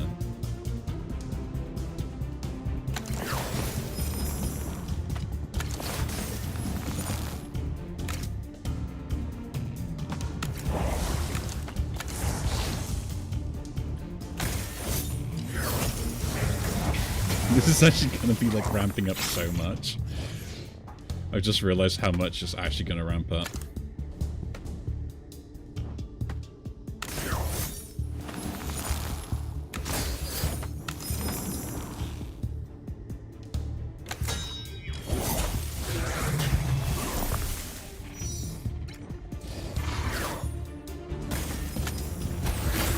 And there we go, there's my other icy die now, so... The trap is set. Yes, it's random, but I think that is fine. Just get to a point where I just say, now you don't belong on this planet anymore.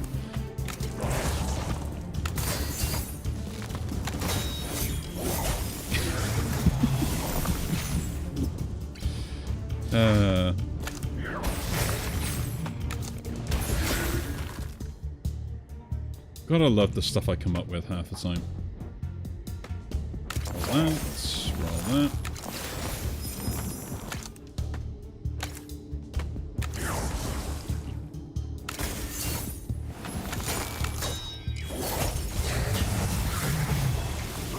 And I think he said the poison. So,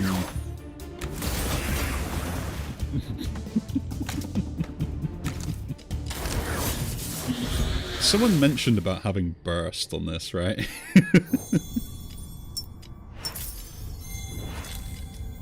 Oh, look, there's Sleet Sky as well. Oh, look, we also have this for no reason other than its morphing thing, which doesn't really do that great. Actually, this is probably the best morphing spell. I'll give credit where credit is due. This is the best morphing spell in my opinion. Because it gives you offense, then switches to defense as well. It's a shame that you've got to spend so much to get it. You know? I think they should change morph, like it morphs every turn or something instead, rather than it being a triggered ability when they go off. It's attacking it morph. So yeah, like you can put this on something and this, but this is the best morphing spell. Let's pick it up. I got a lot of money to spend, folks. A lot of money to spend. Ooh, look, tether. Oh, look, Seaward.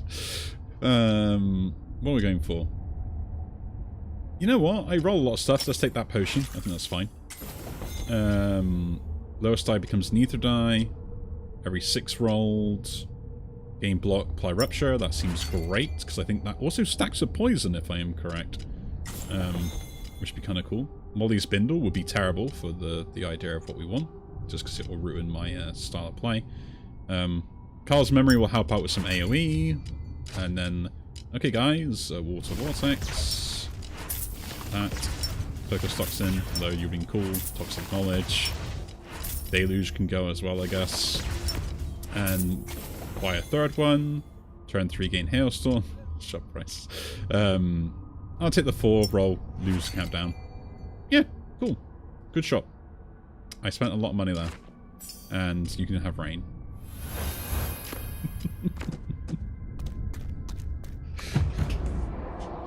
Oh, I should have paid attention. Maybe I could have got to like 700. Ooh. Ugh. Okay. Not a great fight. I am not happy. But we'll deal with it.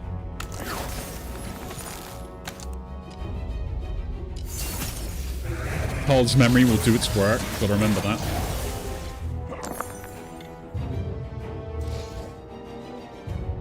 That will give me that. Ugh. 2 ones or something. What's the same?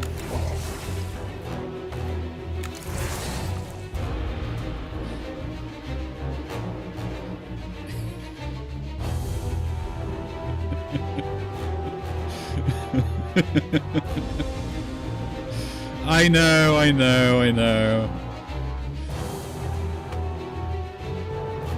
I just couldn't do it.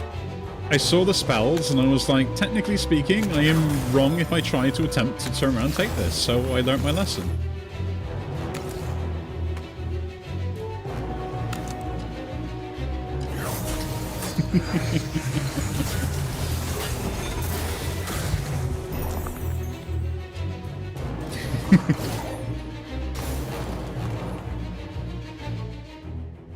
Don't ask me how I managed to learn my lesson, I really don't know.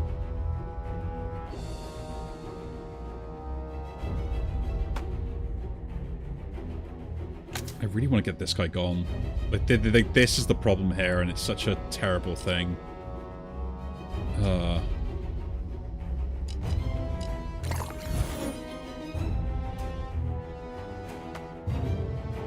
don't reroll that. Use this first. He doesn't have poison. Okay.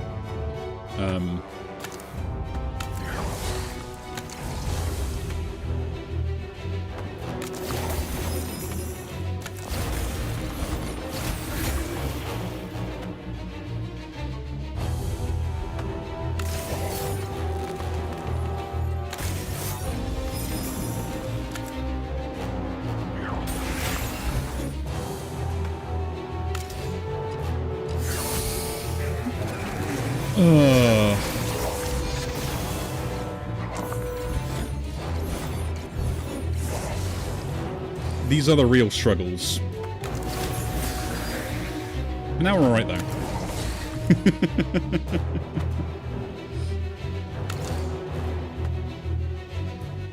Now we are okay.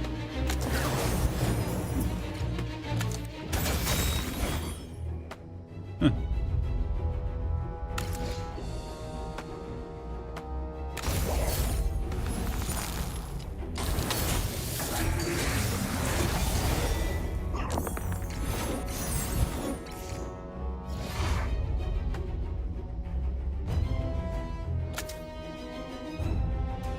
Huh.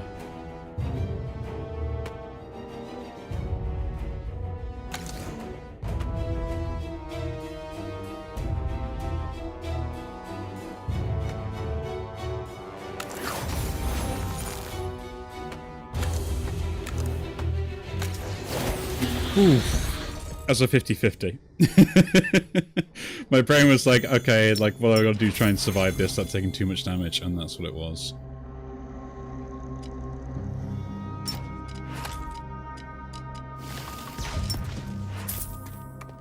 Okay, we'll heal.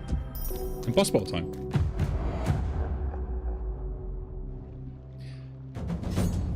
I really should try and do the true ending stuff again. Thing is like, for like the rest of the achievements and stuff, like I really don't need to worry about it. It's just kind of like the downside of the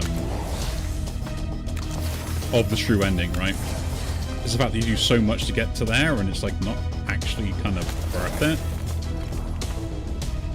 That goes in there. Oh yeah, stopping ones in there. So yeah. Let's play our defensive build. These guys will slowly start stacking poison up on themselves as well as they play, and we'll do all the cool stuff.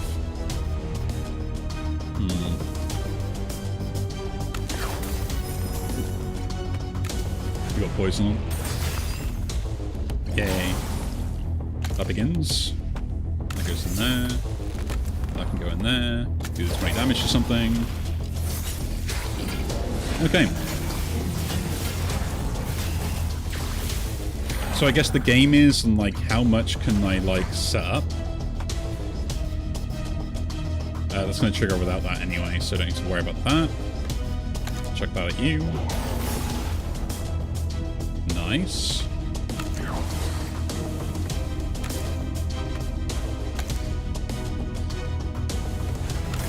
I honestly think, and I probably will say this, I think the music's going a little bit too hard right now.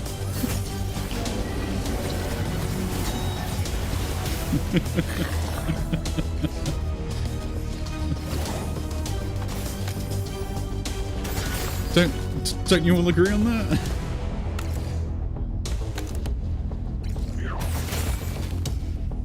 Just going maybe a little bit too hard.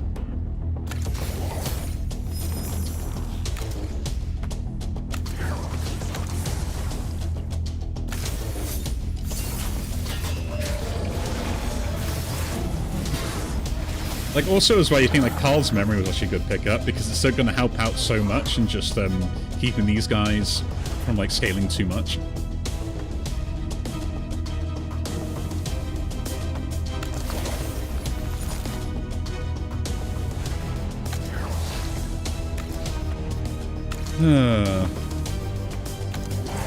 I will say I do the dumbest stuff consistently.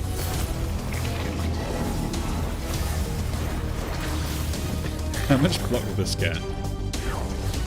Ooh, 1 and 6. Get my fortify up.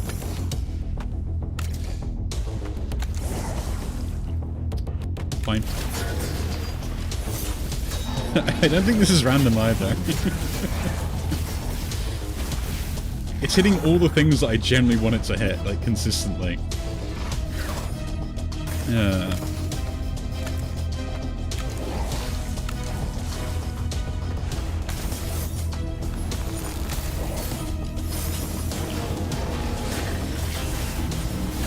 Carl's memory's at 14 damage. Good old Carl. You're surely missed. That can go in there. We can double fit this.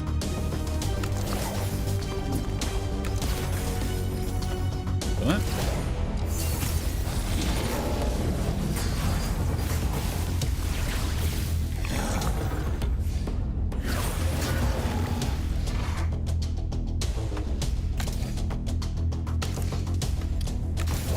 I could be min-maxing a little bit more, I will agree with that. I feel like this is just kind of funny.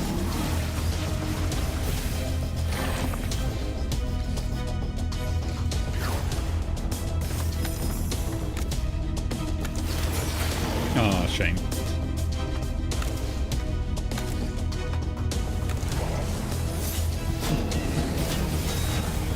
Okay, so he's just dead to poison now. Okay, can I get the 1 in 3? I did not, but he died anyway.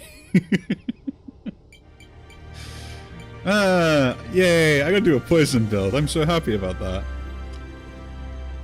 I am absolutely so happy.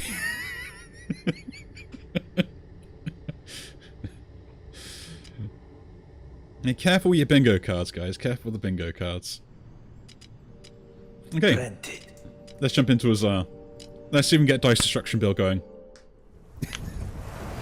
The classics of whatever we do with Azar is always Dice Destruction. Inscribe, interesting, don't care. Not a fan of that. Turn 4, they all gain 4 power. Probably could work around that a little bit, but that might be a problem if we take it. I'm going to reroll those. That was the first one, unfortunately, Phil. That was the first one. I managed to face plant with a really good build for Lapis after barely scraping by with Hazel. So, yeah, we are just back to the starting again with it, unfortunately, which, yeah, my own fault. My own fault. Yeah, I had, like, the perfect Fury build with Rime Hail and all the stuff that gave it. Ah, nice. I know how hard it is just because of going through it all. We may kill stuff on the first turn. I learned my lesson from that. So yeah. Yeah, 2's really good. I gotta work my way up there. I gotta keep that consistency going and seeing just like where I end up making mistakes. And as the Crusader has been mentioning, my stupid builds are the problem. I do them way too much. Which is, it's a fair shout, it's a fair shout. I will admit that. See, Hazel for me is one of those ones where I think I've got the build nailed down now. I think it's just the consistency on getting defensive stuff to make sure you don't get flattened. Stupid builds are fun. Of course they are, that's why I do them. I can't stop myself. Like, I don't have a problem, you have a problem.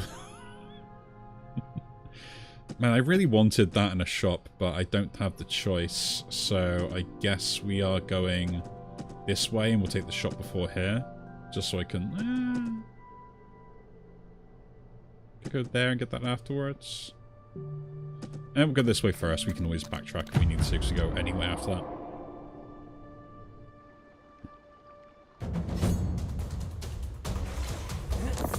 Nice. See, focusing on one character is also an interesting thing for me. Like, how many wins could you get before, like, you need to do anything else, right?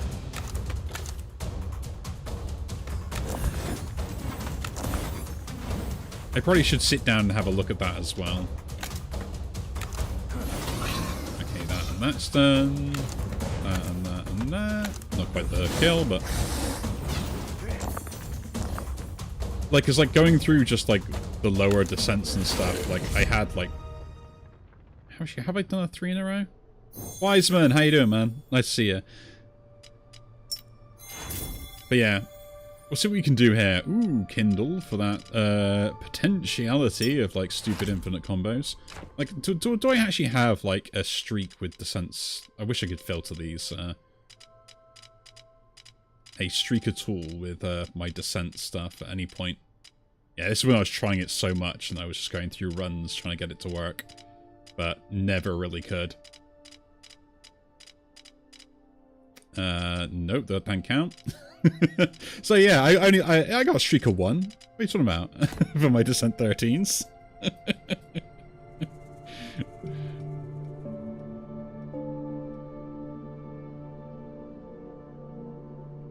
Oh, that...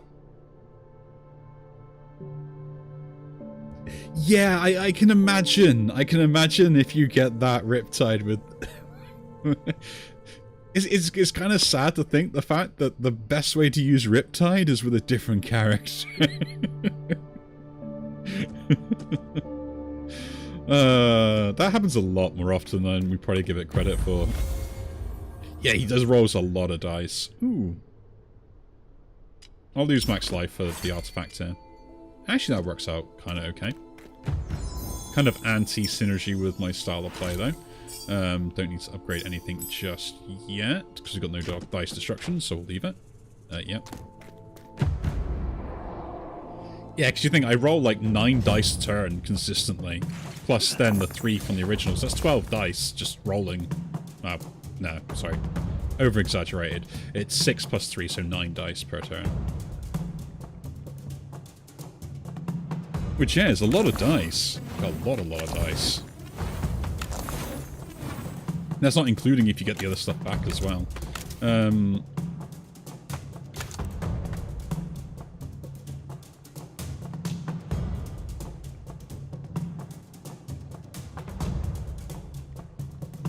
Rat coin.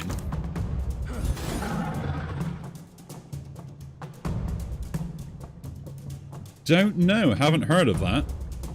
Mind you, I haven't been kind of keeping up with a lot of stuff, so the fact that I haven't heard of it is probably not unusual.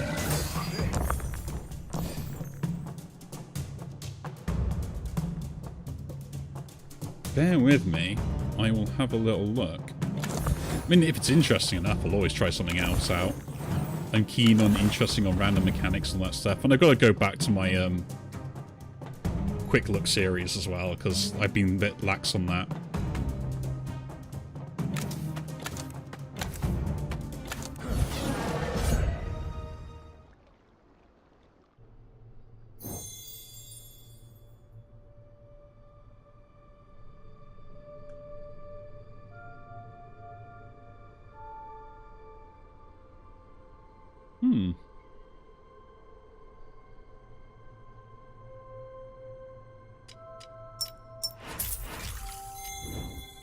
Definitely seems interesting.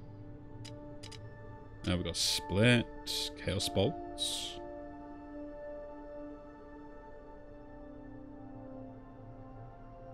Ah. Are you going to take me back to my childhood days with that game?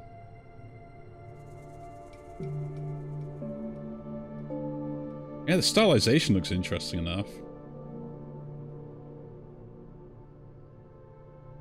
Yeah, I can check that out. Definitely will check that out. Is Chaos Bolt something you want? Not really. I want to go Fragmentize, I think, here. This is also giving me a way to scale some power if we upgrade it. So, and it's worth more to sell. Yeah, Wiseman, good shout out on that. I will add that to my list and definitely have a look. Been looking at some other demos and stuff, so when targeting most health. Yeah, probably. Is that going to hurt me? Maybe. Let's take that. Okay, shot. Yeah, I was just looking at the Steam page now, and definitely seems very interesting, and kind of reminds me of my childhood of going to the old little arcades and stuff and putting coins in them. Like, my area, there isn't one far out that does the whole kind of stuff like that with a corn maze as well, so... Well, it was a hedge maze originally, and then they got changed to a corn maze for... I don't know what reason, but... But yeah, definitely worth it, like, looking at it. Now, what are we going here? Is there anything interesting I would like?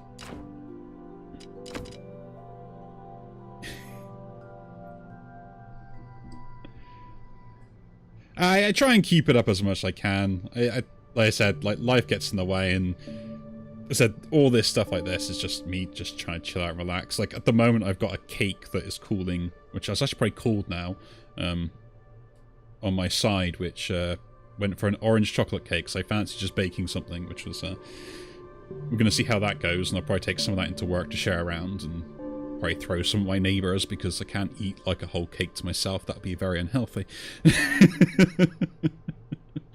So, I like Strange Presence. I think I take Strange Presence.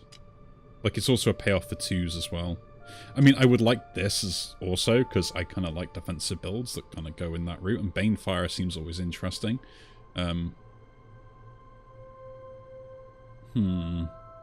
really am thinking about it. Like, really thinking about it.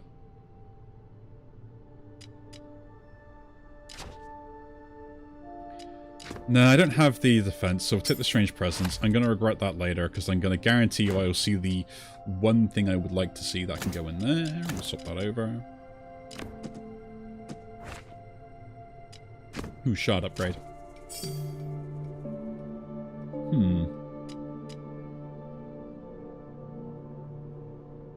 Yes. Get 2 die out of it. But yeah. It's one of the things that, like, the whole creating content thing was, essentially it was a thing that I just started doing because I was genuinely just, like, let's just say,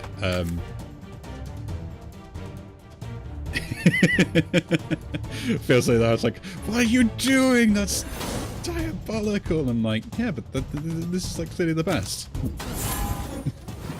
Look at the ones I'm gonna have.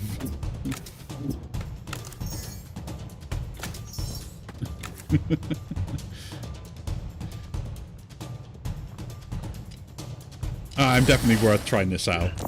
Definitely worth trying it out. We're gonna see how it goes. So With like the countdown reduction as well from Red Dawn, like this could be actually really interesting as like a bit of tech. Okay.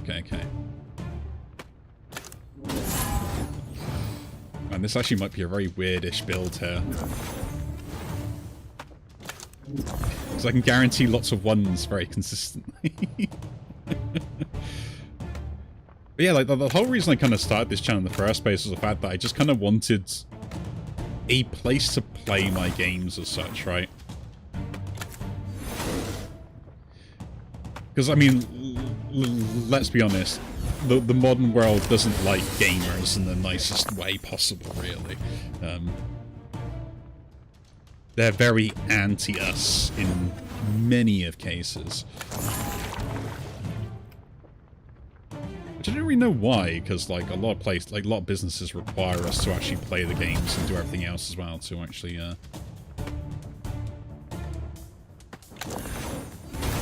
not getting anything I wanted off that to make money. But oh well. Pop that in there and that in there. Pop that and that can go in there. Nice.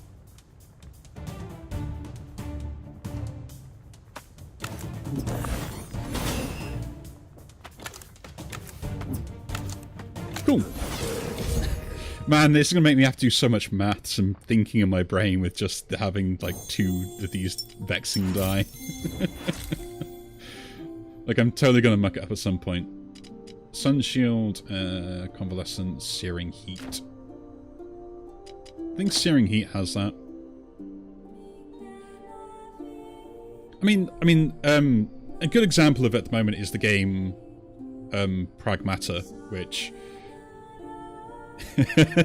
Crusader, I'm sorry, okay, sorry, but I'm gonna do dumb stuff all the time. I need to test these things. Like Pragmata at the moment. Now, there are some weirdos on the internet and everything else as well. Like, 100% those people deserve far worse than what they're getting away with and stuff like that. The issue that you find is the fact that you can't just enjoy the game. Like, I will admit, I'm a single bloke, and I got my nieces and cousins and nephews and stuff like that, and I look after them, I take care of them, and, you know, I have that dad instinct in me, you know? I want to protect them, I want to teach them right, I want to make sure they're all doing all well.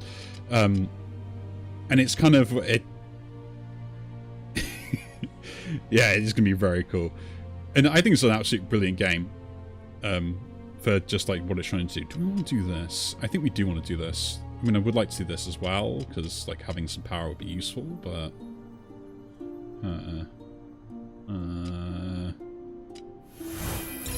Let's get Kindle in first. Actually, no. Searing Heat. Searing Heat. But yeah, it like the debacle that's happened around a game like that is just kind of really shown... Like, what's the phrase? Yeah, I don't mind being single. I've dealt with that for a very long time, and after, like, years ago from my last relationship, I just had that mental attitude of the fact that I am not settling for anything. So, single by choice. But yeah. Means I'm also available to babysit constantly. But it is just always hilarious on the fact that the world is very, like, anti-single men. Like, quite a lot of the time. And yet, like, every man has to be single at some point. And then, like, you can't have hobbies that are anything apart from, like, doing work.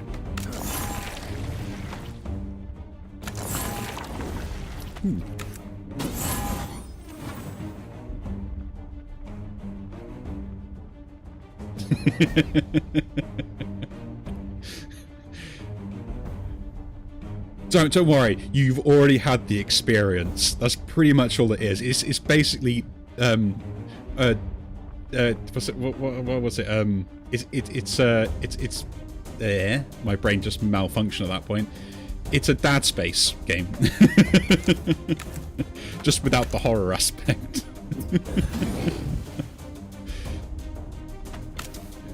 I will give credit to the designers and stuff and everything else, because they knew exactly what they were doing with that game 100%. Like 100%. And like even like some of the weirdness with like the story aspects and stuff like that, like I've instantly just gone and ignored it completely and gone, yeah, she's cute, she's adorable, I want to protect her, I want to make sure she's alright. Apart from that, the game mechanics for it.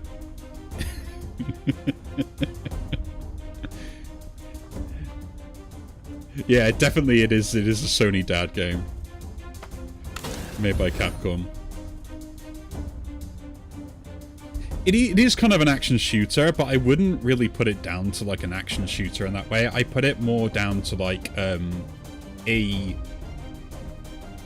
almost like a sci-fi Dark Souls type game in a way. Like you're very sort of going through levels, you have a certain set of skills and certain weapons that you upgrade that are limited in ammo kind of thing and things like that, which it has those aspects of like different games in it, with this sort of like little robot android that is there to help hack things. So you got to hack things, make them weak, then shoot them, and so it is a shooter, but I wouldn't really put it as like an action shooter, as a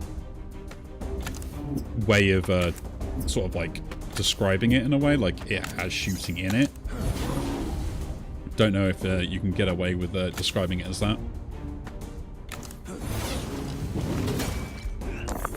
It's just more on the aspect of like something more interesting and not, and I like the idea of the mechanics that it has in there of you trying to basically weaken with a puzzle mechanic essentially while trying to move around and dodge their abilities and things like that, which is well implemented, and it gives a unique aspect to playing a game like that. And this is what I mean, like, there's something unique in the game itself around just the mechanics and what everyone else is talking about currently on the game.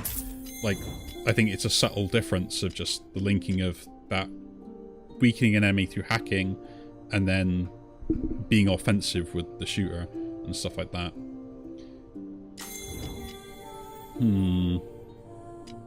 That could be good. Dice destruction mechanics. We do want that.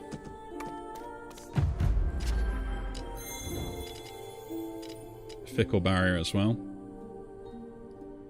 So yeah, it's this kind of thing where it's just like I say, it's kind of like where it has like sort of Dark Souls type gameplay. It's like you kind of just sitting there, you wait until you find the opportunity to kind of like do the hacking or watch them while you do the hacking bit. You make them weak when they're available to, so they're vulnerable for the next like 10 seconds or something. Then you use your ammo to kind of pick off specific points or stuff like that, and you got different play styles in it, so you can either just like do as much damage when they're weakened as possible, which is, you know, your strength builds, if you will, or my favorite style, which is what I'm playing at the moment, is overheating the robots, so you get like a execution type thing, such like your stance breaking and stuff like that, which yeah, if I relate to the gameplay in a way that would kind of make sense, what was the game that they went and made that some of the Dead Space devs go and made afterwards? The horror one that kind of had really awkward gameplay, fighting type stuff. Man, the fact that I don't even remember the name of it shows a really good example of that. Okay, I'll go Fickle Barrier. Get that one form, and then we'll begin laughing. Oh, what was it called? Man, that is terrible to say that I don't even know the name of it. But yeah, like that guy had a gun that he only could use for executions, and he had to kind of like swing the thing. It's like the game mechanics for the Pragmata is what that game wanted originally, is this idea of like Dark Souls type think, fight, block, parry mechanic. But yeah, and then there's other interesting stuff about it as well, just other apart from that. But I will say that, like, I started playing it, Yeah, Callisto Protocol. Yeah, that's the one I was thinking of. Like, if you take the Pragmata kind of gameplay and shove it in Callisto Protocol without the kind of, like, as you would do with the normal mechanics of, like, having to, say, weaken an enemy, break them down, then use the gun that you have available or stuff like that with limited ammo and stuff, which is what they got for, like, the special weapons, you probably could make a far better game for the Callisto Protocol, which is a shame because, like, the story was far more interesting in Callisto Protocol than it is in Pragmata. I know, right? All those problems.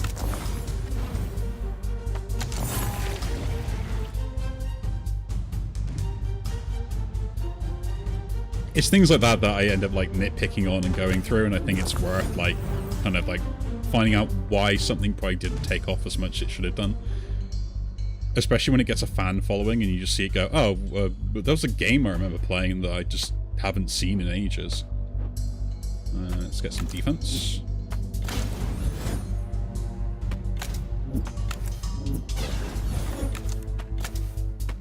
But yeah, Callisto Protocol is the one I was thinking of.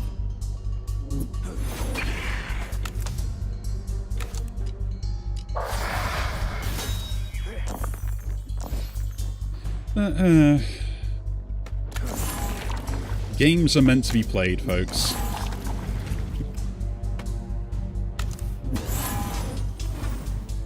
And it is nice to see, like, a single-player game out there as well.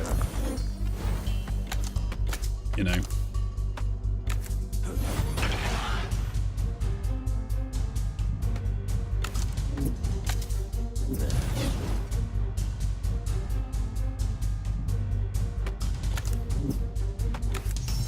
I feel like just to get, like, a decent game nowadays, you kind of have to, like, fight tooth and nail. So I kind of like the fact that, you know, Capcom essentially ripped, as we've seen by some of probably the clips and videos, some of the oh my god, my brain is not working today on certain things. I have no idea why. Resident Evil, the new Resident Evil, they got, like, the sort of same mechanic in that, with the whole carrying around a child at one of the levels for it. So they already had some of the stuff, they knew what they had to do with it. Like, it wasn't something that was not already in plan and production.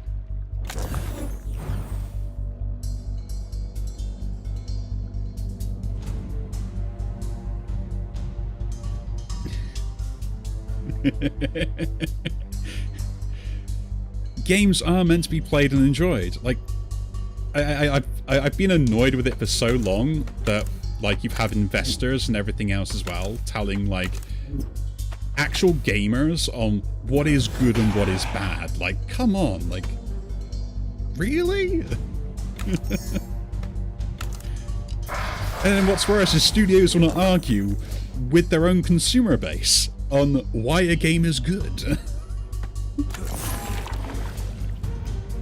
I mean, you had the Mouse PI game that came out recently. The sort of cartoon, sort of old-fashioned Steamboat Willie type animation and things like that. And my god, is that game beautiful. Like, just visually alone, it is, like, absolutely gorgeous and really hits a nostalgia thing for me. Although I probably wasn't old enough for that. for those sort of cartoons. But, like, you know, and then you had the whole reviewer from IGN decided to turn around and poo-poo all over it. I'm like, really? You know, telling him, like, so this is the hill you want to die on? It's so well designed on just, like, not alone just the gameplay and stuff, but the aesthetic and everything else as well.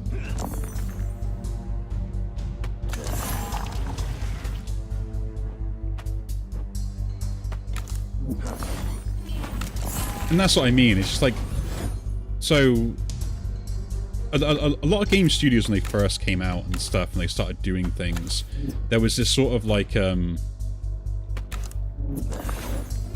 way they would end up going through and sort of implementing things, and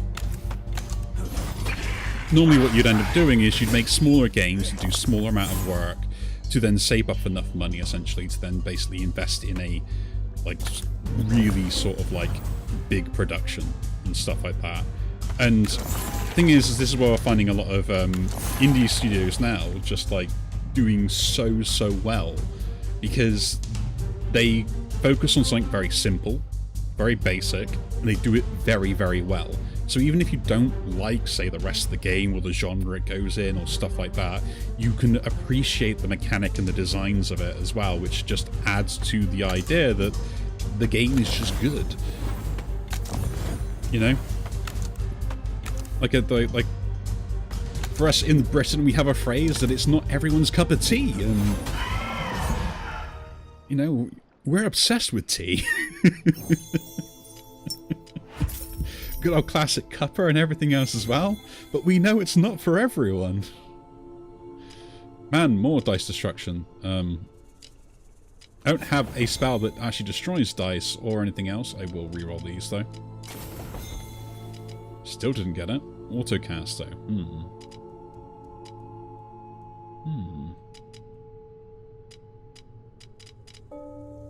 Actually, I can make use of that.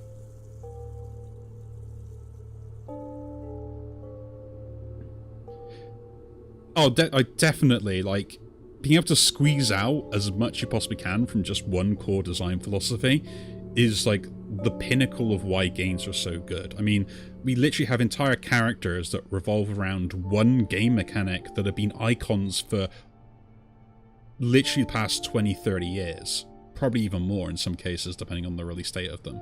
So... Yorkshire tea gold, yes. It's all about the Yorkshire tea.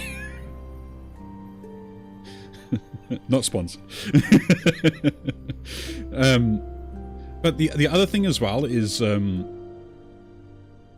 design the design limitations on the media that they were played with required game studios to be very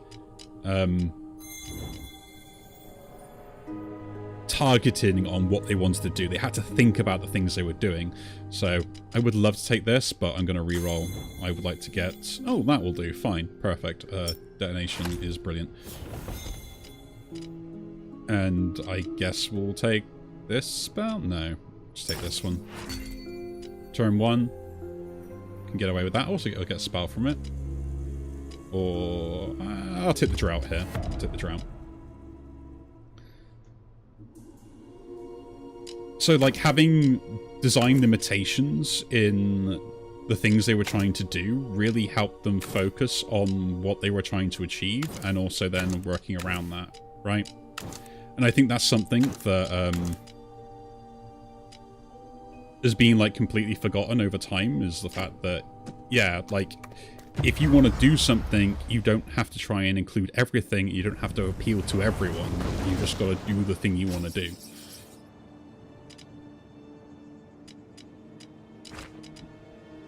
I mean, come on, like, ever since, like, Minecraft took off, how many games have had crafting mechanics? Like, how many, man?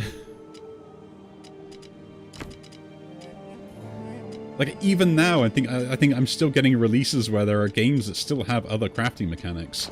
I can only cast that once, can't I? Interesting on the doubling. I would like something better than that. That and that, I guess? X effects. We don't have any of those, so we can work around that. Cool.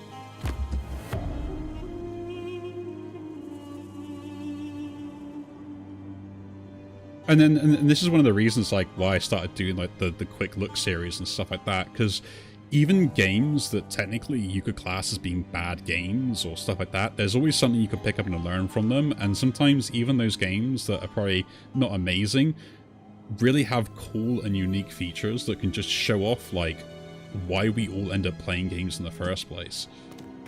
I think we'll go here first.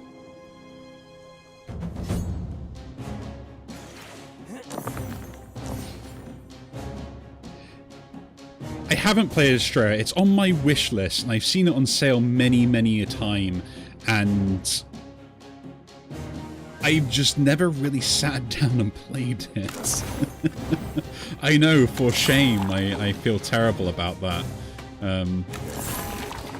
Because I've heard pretty much nothing but good things, but at the same time I've just not kind of sat down and actually played it, so my bad.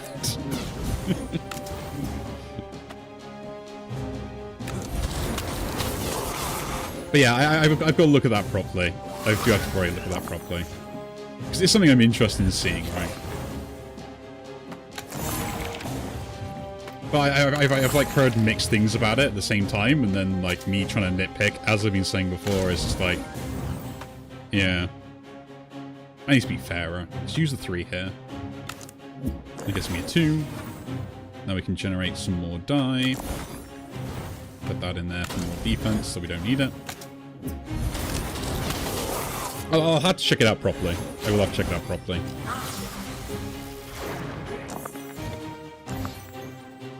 I think that's one of the reasons why that might have put me off to begin with, is the complexity of something, but I should give it a go. I need to eat my own words and learn from my decisions, right?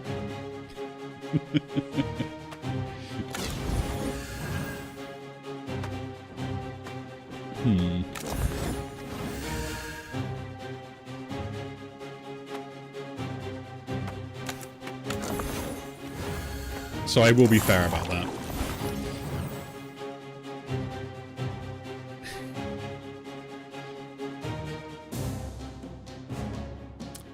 Oh, don't tell me that, Crusader. I barely understand the shifting mechanic in this game. If it was on that same level, I'm doomed. Okay, that does trigger that. Interesting. Come on, give me a 2. I did not get a 2. And I can't trigger a 2, so... guess it's defend up.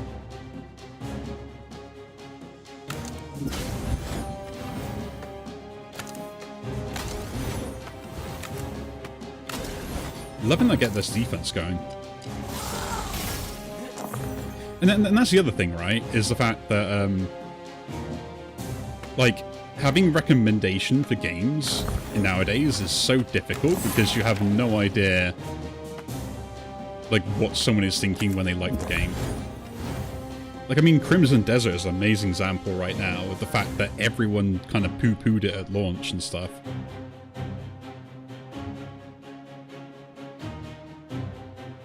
Yeah, I've heard good things when, like, it does get settled in.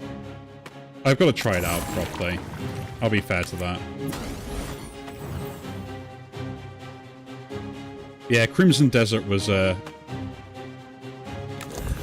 of those games where I think, like, it probably had, like, a really good setup. I could have won that. Yeah.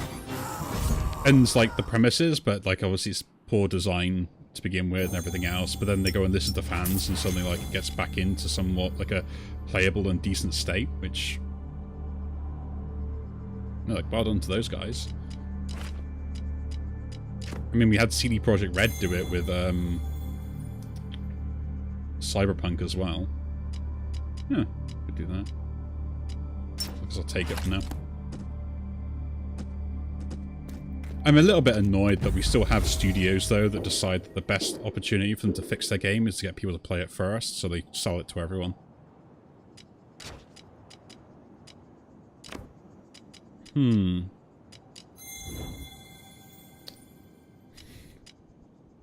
Well, I don't really gain Fury, unfortunately, and I would love to take it. Winter's Bite is interesting. I'm going to reroll that. Oh, look, Glaciate. Crusader, check it off your bingo card. We're doing it even in different characters now. It's unavoidable. I can take 1 less die on turn 2. We'll take 15 damage. Yeah, we'll do that. We'll take the 15. Into the shop we go. Ooh, Dark Arts. I mean, to be honest, that is actually really good for damage scaling and stuff, so I can get rid of Falling Fire for that. And take Dark Arts here. Do want to upgrade it if we can, so that's the next on my list. I'm going to get rid of Kindle for the moment and put Inglatiate. Just because, again, it's more defensive. It's a really good defensive opportunity thing to have, and I can't say no to that.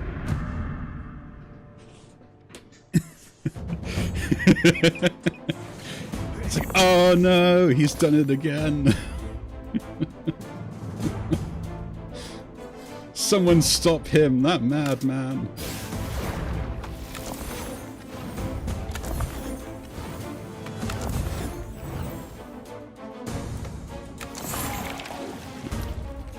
Okay, so I'm going to put a 2 in here first, so I'll hold on to it. There's a 6, nice. I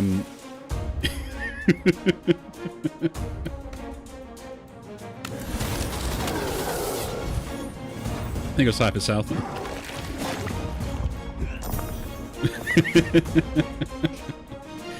Nah, it's fine. I don't have Forge yet. Once I get Forged, then you can worry about your laptop overheating and watching mine also go blow up as well. Put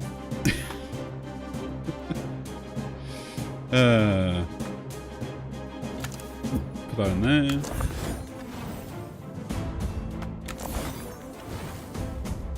The fact I do this on a regular basis is just dumb. What do you mean? Why would I want more dice? Because I can destroy them, duh.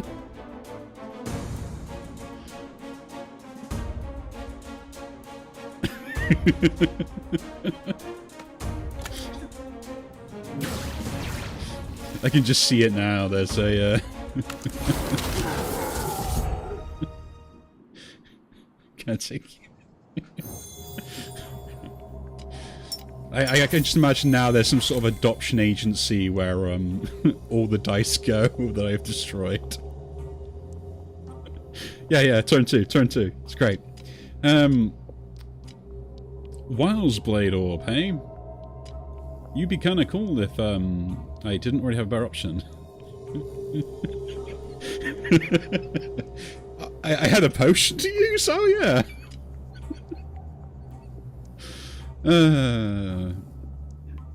Temper seems pretty good to pick up. Wiles Blade Orb, but I guess we can disenchant that. Blaze is now gone, take that for whatever reason. So, I really want to upgrade this to make this easier to cast, but I don't think I don't need to even worry about that. Getting something else into this build would be interesting, but I think this just guarantees me to play stuff afterwards, so let's do that. Yeah, we'll skip that raw, don't need it.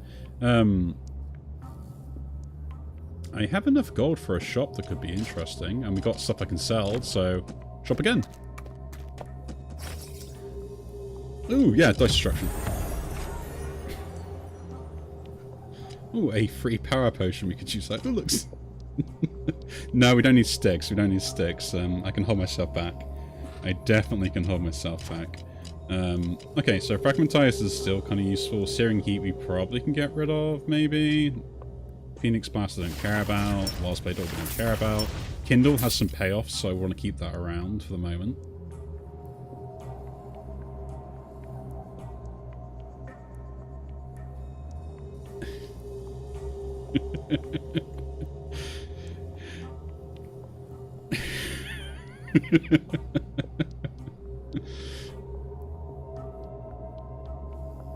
Yeah, I've noticed that this potion just is just one of those things where it's like, up until this point, I always want to have it in my thing, but then the moment that I got past this thing, it's like it's a useless potion to me. It's one of those things where it's just like I feel like Andy when he's grown up enough, like, oh, I don't need you anymore.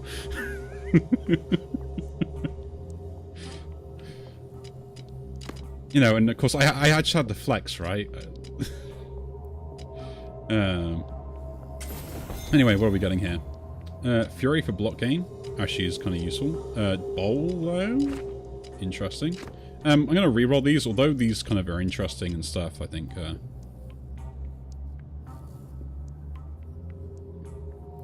No worries, Wiseman. Yeah, I'll definitely check it out. I'll have a little look, and then I will probably download that and then put it on. Hey, I already said I would make a great drinking game. We've already been there. Cross-protein damage applies once to 2 week. Huh.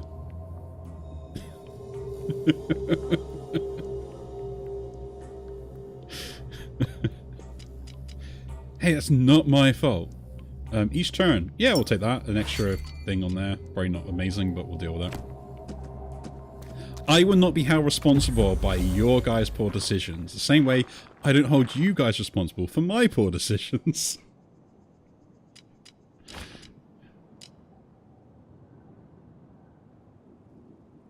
Yeah, I was thinking that as well, but I was just like...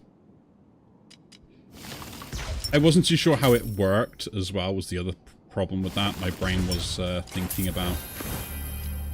Oh, I guess that scales quicker now. But the thing is, like, the boss might do 0 damage, but they also just, like, be dead.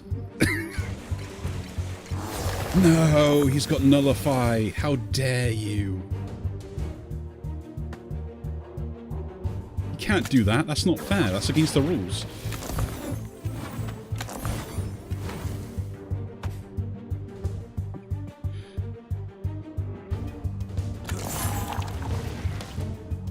Yeah, I guess we could do the Hydra, but the thing is, I might not bother hitting the heads with this run.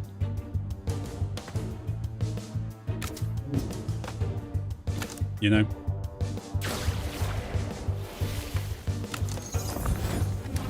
I have this feeling that there's no need for me to hit the heads.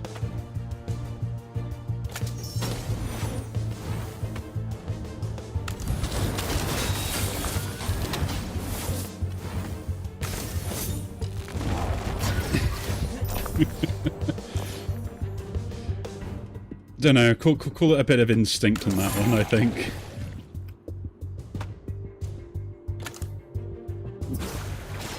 This guy's no fun. I can generate a 3, put that in there then. Another 2, delightful. No, that has to go here. Oh no, we can generate it too, we can generate it too.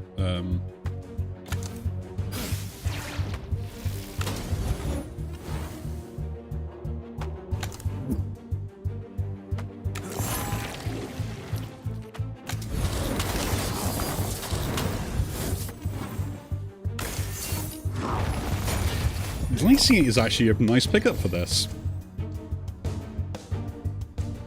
It is very nice. That can go in there then. That's an immediate 6 on there.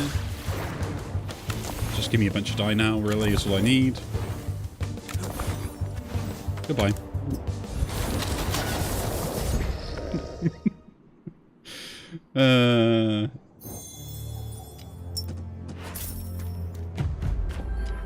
Like, if I could target the thing, I would do. Like, I'm gonna heal, just because I think I'm gonna be safer that way. So yeah, like, the thing is, like, I'm just gonna stack up the Rupture on the body, because any damage on here might be more than we do here, and as long as I'm defending enough, like, I think I'm in a good spot. So I think we can probably get away with that a little bit, or we can focus on it, but...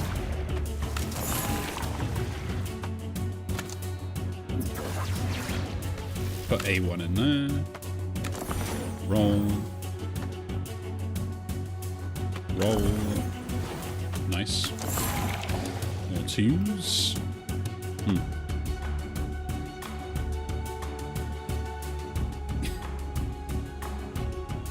It does. It does hit the body. It will eventually hit the body. I mean, you are right. It won't hit the body this way, but...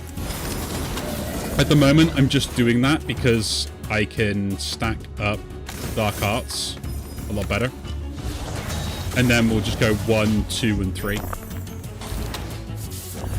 Like, consistently all the way through. Because, like, I could hit this now, but there's no point. I might as well just wait and ramp this guy up, and then we'll eventually, like, do a lot when it does hit.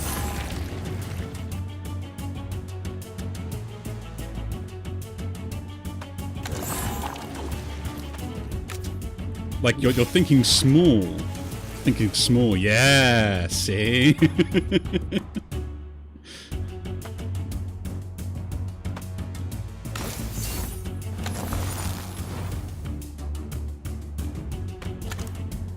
It's never about what you can do, it's about what you will do. We're still weakening this guy down, but I could scale a bit better than this. I should not be casting this with, really, but...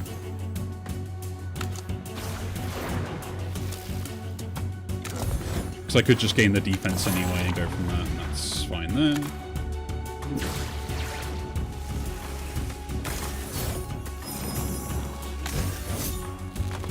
We'll just get this set up.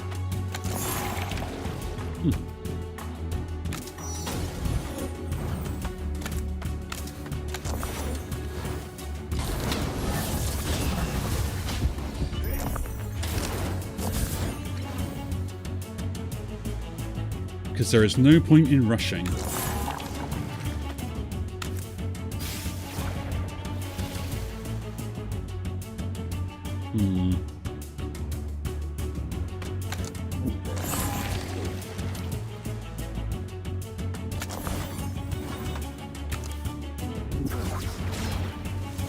Okay.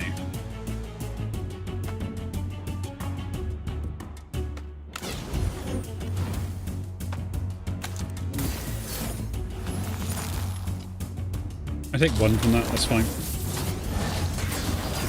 Min-max a little bit.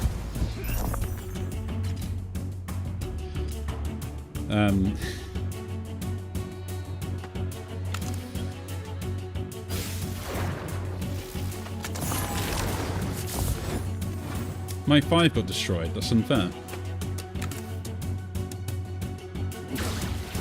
So that's now going to be quite a lot. We have 19 to deal with.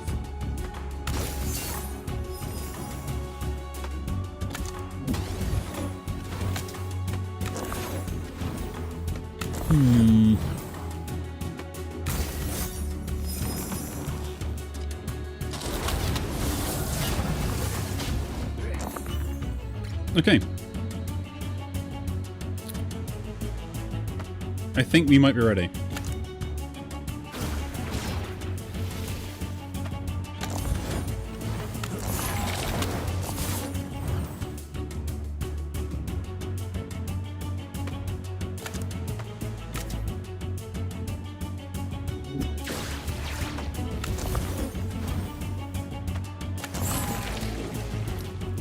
I don't want to use that one. So we use this and that.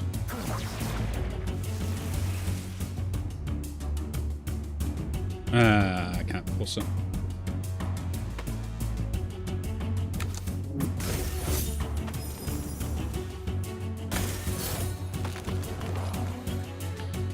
I'll take some damage, it's fine.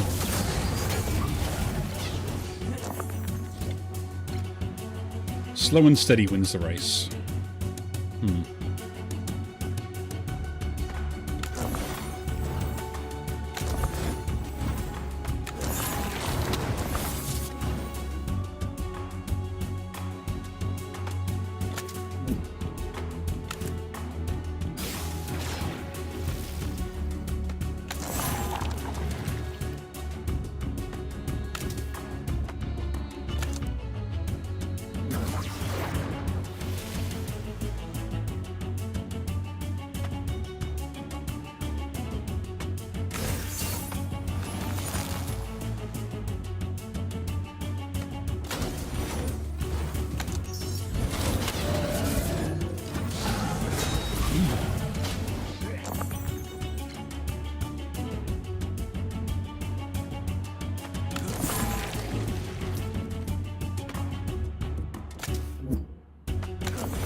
That's awkward. Have to play that first. Okay, cool. Let's do this, then play that. Oh, really? I feel cheated by that. Okay. Anyway, we still will remove these guys quite quickly now. I was hoping I could hit the back guy a lot more.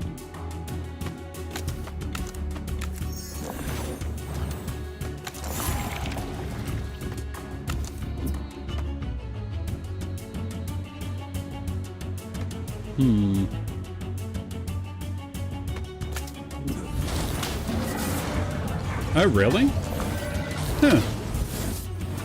I was thinking about it. I still think the play was correct because of damage limitations and stuff like that. Because now, like, I only have to cast this once rather than, say, like, twice or 3 times, so it was a safer setup, but, yeah. Kind of weird that they get put in front rather than behind, is my unusual thing about that. If I can go in there.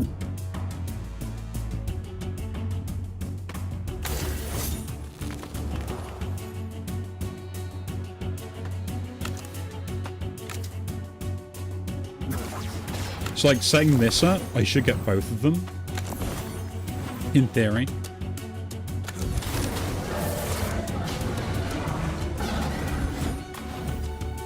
And it works. But that's weird, because I didn't realize the mechanic worked that way differently on there. The more you know, though. Like, once they're set up, they're good to go for that combo.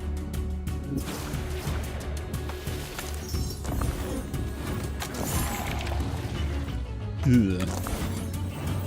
Didn't get a 2.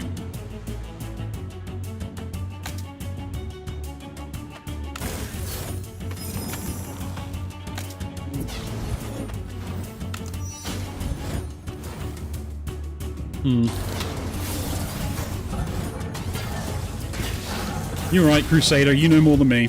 I will admit it. But now I also know.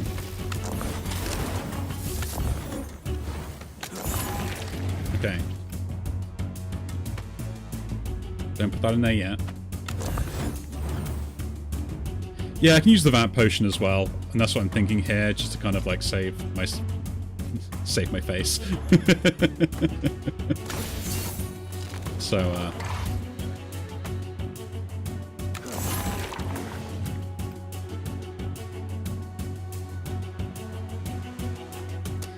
yeah, my thing was I knew that as soon as you got like multiple heads, I probably wouldn't be able to do very much with them. So I was thinking, okay, let's try and play it a little bit safer then.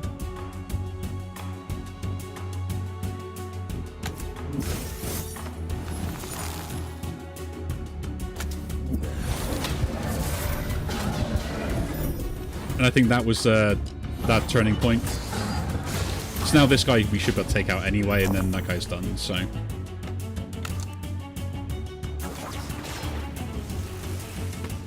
I just need to destroy 1 dice. The other issue I have is the fact that my Dark Arts got upgraded the wrong way for me. Oh, there we go. Payoff. Crooked die, sap. I will re-roll these. That sap ring is really good. Okay. Phoenix Ward is the big be-all or end-all. Probably beats out that as well.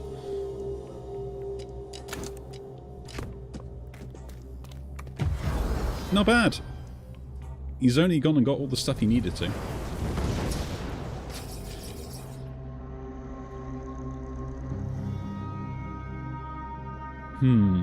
At least start with 2. That seems fine.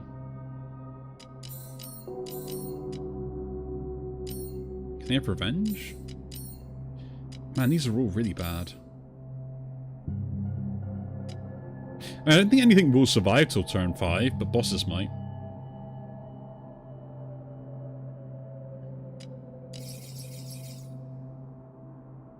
I can take that. And that. Far better choice.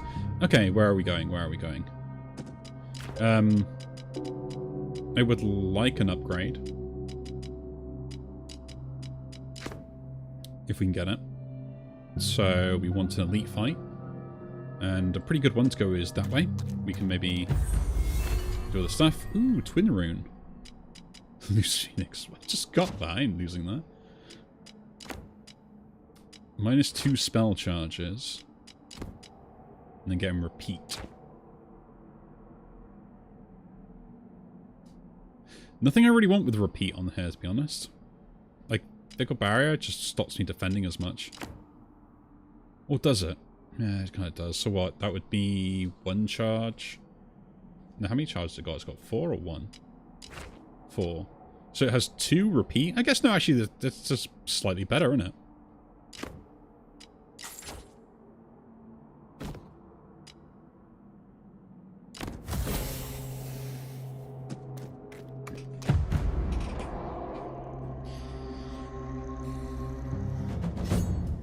That's slightly better. It means I don't have to cast it as much, and I should get the inner... I don't know, I can focus on doing dumb things.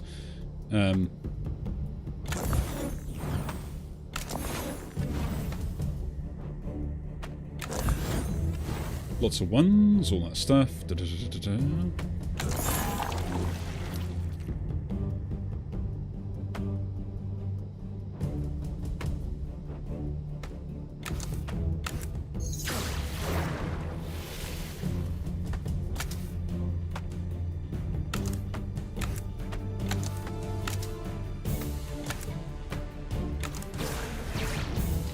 Yeah, this now gives me 8. Cool. That's a really good upgrade.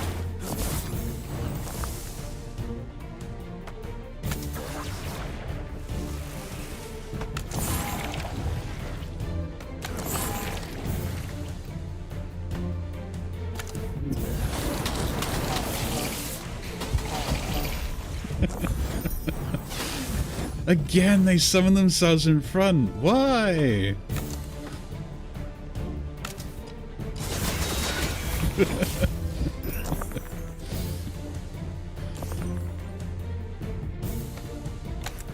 Well, if I do that one to that one, that guy's going to be gone anyway. Getting 15 block this way.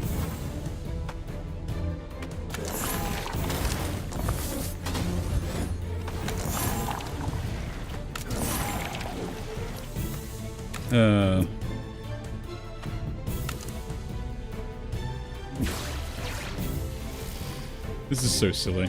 And yeah.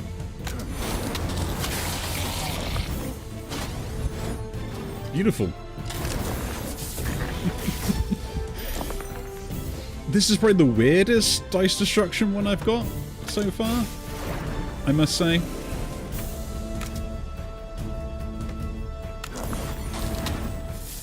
Don't think I've got like this sort of dice destruction build before.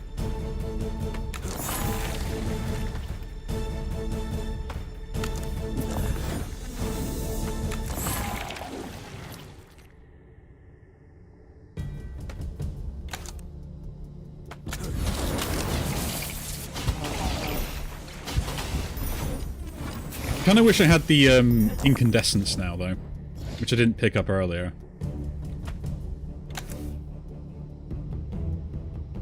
Is that a visual bug?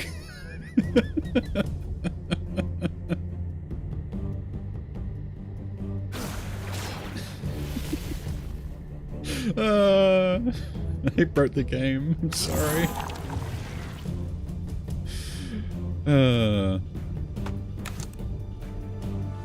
You can't leave me alone for 5 minutes.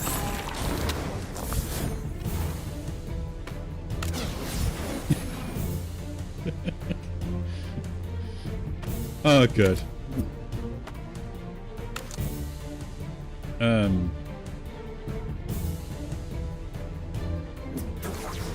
I think I split them out. We'll soon find out.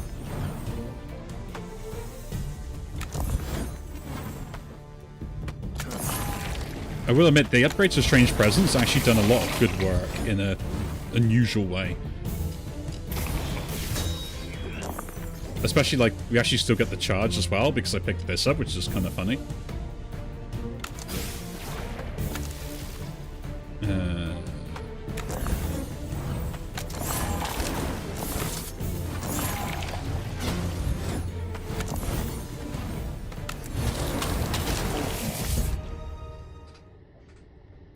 I know, it's doing a lot of heavy lifting, because, like, it's just giving me 2 dice, and the fact that I can keep guaranteeing to get, like, low-cost things as well. Let's pick that up, because it's worth more. Do I have a shop coming up? No, I guess not, so shops don't matter. So money does not matter. Choose duplicate, or... Huh.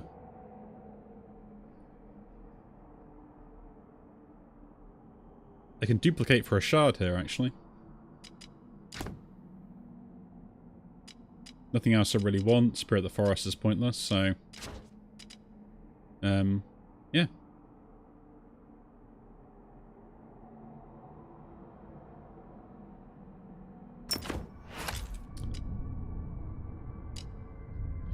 Now, I'm sorry, Strange Presence, you've been doing really low-key well, and I probably would love to put you, but I kind of want the shard immediately. Just to have a little bit of a safety net.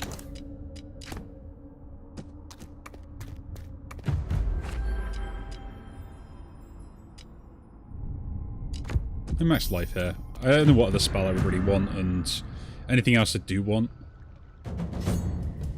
Ooh, I haven't checked the final boss, actually. We'll have a look at that in a moment.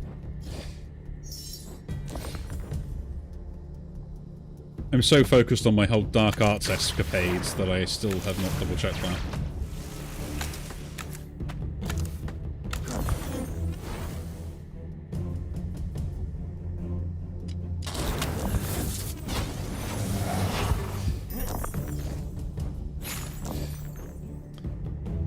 There we go.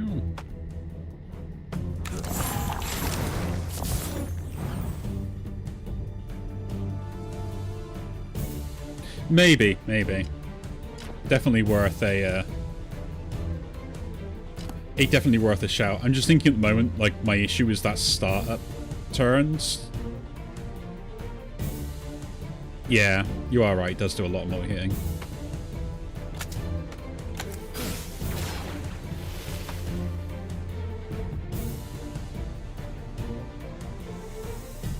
Oh yeah, minus X effects, that's what's hurting me with that. Okay, you are right, Wildfire is better. I was thinking, my brain was looking at that being like, what's going on? Why am I not getting enough damage on that?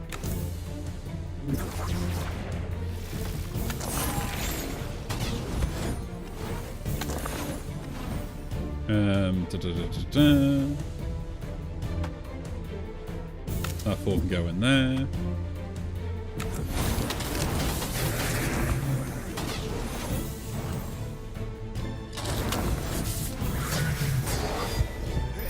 It's because I've got the, where is it?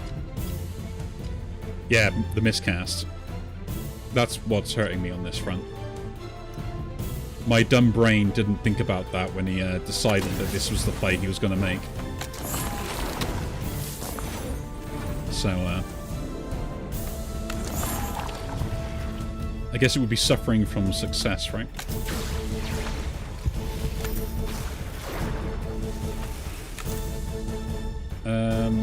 I have no 2s.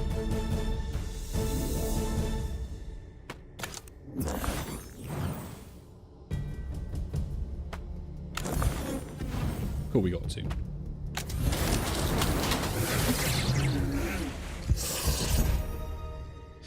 But I will admit, this is a build that is kind of dumb. It is kind of dumb.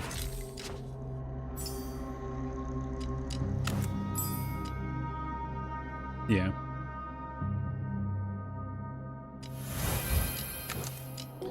You are correct.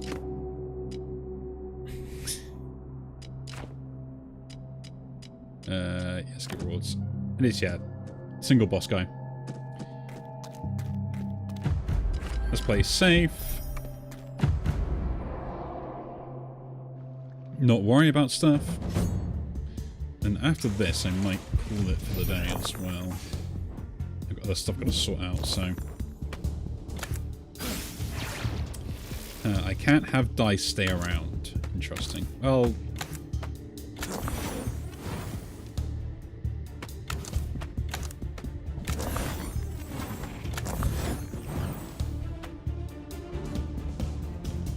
They're eaten by him, don't they?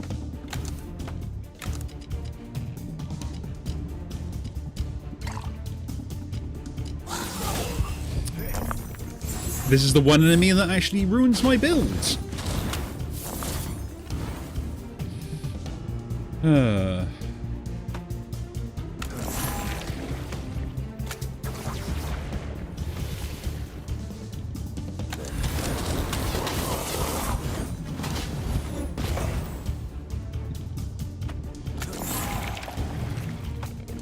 Would you look at that?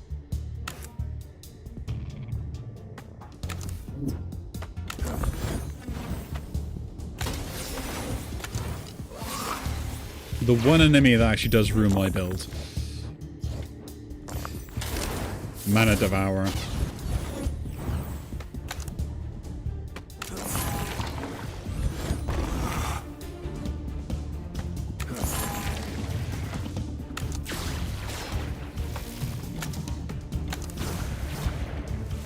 Still got 2, that's great. That goes in there then. That goes in there. That's all good. Now we just destroy everything.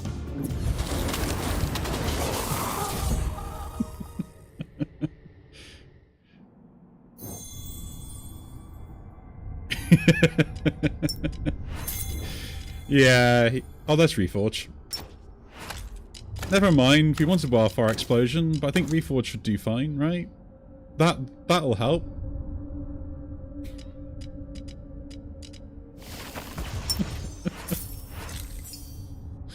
We'll make this countdown just so I don't lose myself. And yeah. Yeah, that guy's ruined many of my favorite types of builds, and yeah.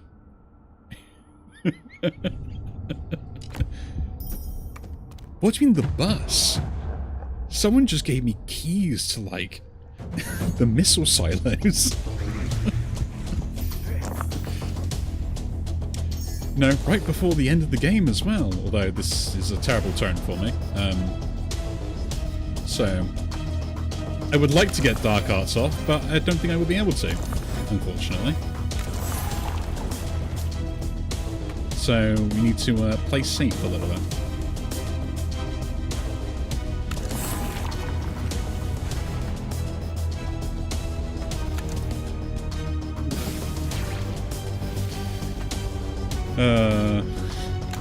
It is funny.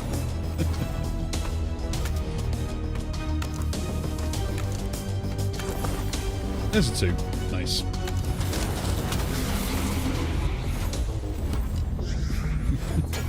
First turn's done. I think we're all good now.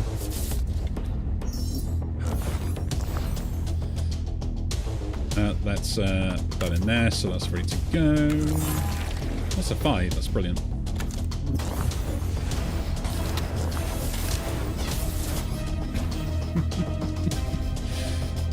I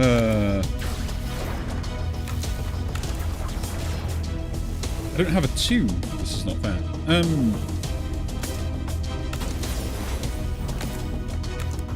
I could have made one though, to be honest. That was my own fault. Still can, actually.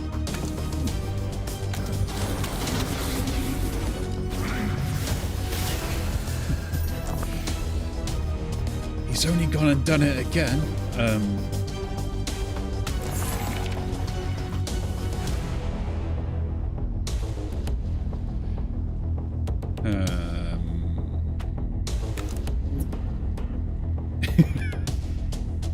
It's a shame I didn't have it before I could duplicate it, you know? That's the real shame. Like, I wasn't able to duplicate any of this stuff. It's diabolical.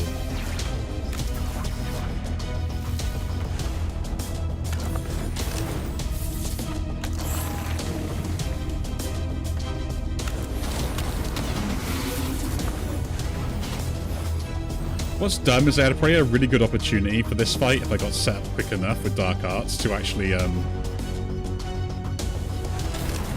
one, like three-shot the guy.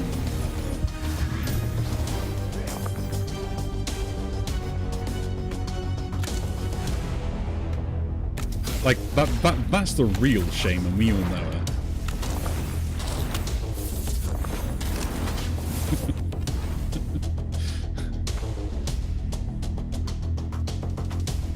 Just the start was not in my favor. Let's defend up a little bit.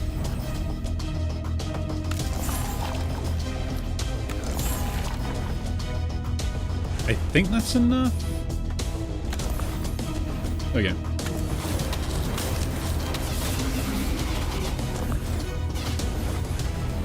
Oh look.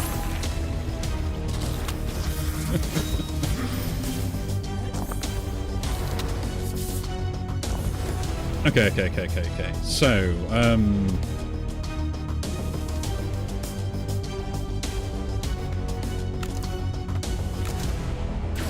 37 on there. Put the 4 in there.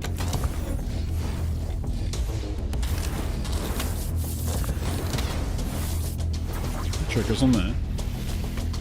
That's on there.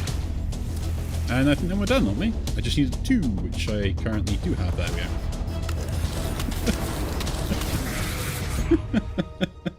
131. 11 times. This fight could have probably done a lot, although my start was pretty awkward. But yeah. No, that was good fun. That was good fun. Now, I do have to do Sephara and Hazel again. Missed it by 2 turns.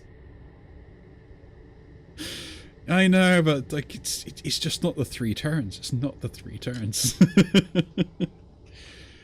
But I will admit, like, how many times have I done this now? Like every single turn I've come to Azar, like every single time I've got like the dice destruction build in some way, shape, or form. Like the consistency of getting that is, like, to me, it just seems ridiculous, and I don't even know, like obviously this before the nerf and everything else was pretty okay, and now it's terrible. This, I don't mind this. Again, could work out, but the start is just a bit awkward, and then this just is not even worth it. Really?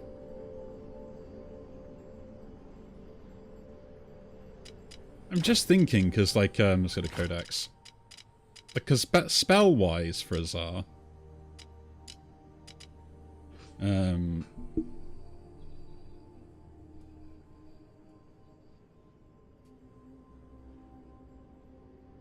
oh, it does not search by keyword. That's very annoying.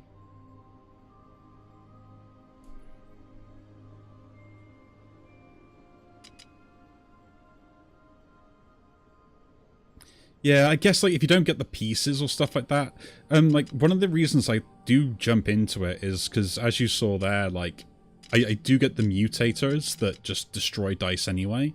And, like, Fickle Barrier is just a good spell. Like, it was a good spell before Dice Destruction became the way to play him, in my opinion.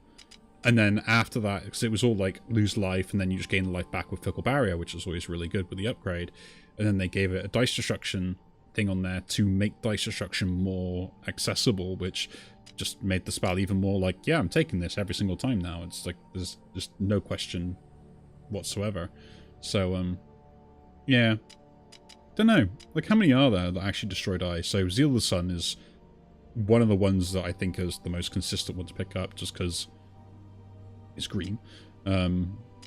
This obviously has it built in, which is kind of nice. Wild Blaze Orb is whatever. That's more spells. By knowledge, name, rarity, let's go. So yeah, if we're looking at like the low cost stuff, what have we got? So Flame Hunger's upgrade is obviously Dice Destruction, which triggers at the end of a turn, remember that. So if you have 1 dice destroying at the end of a turn, you get 2 dice for the next turn, which is a 1 or a 3.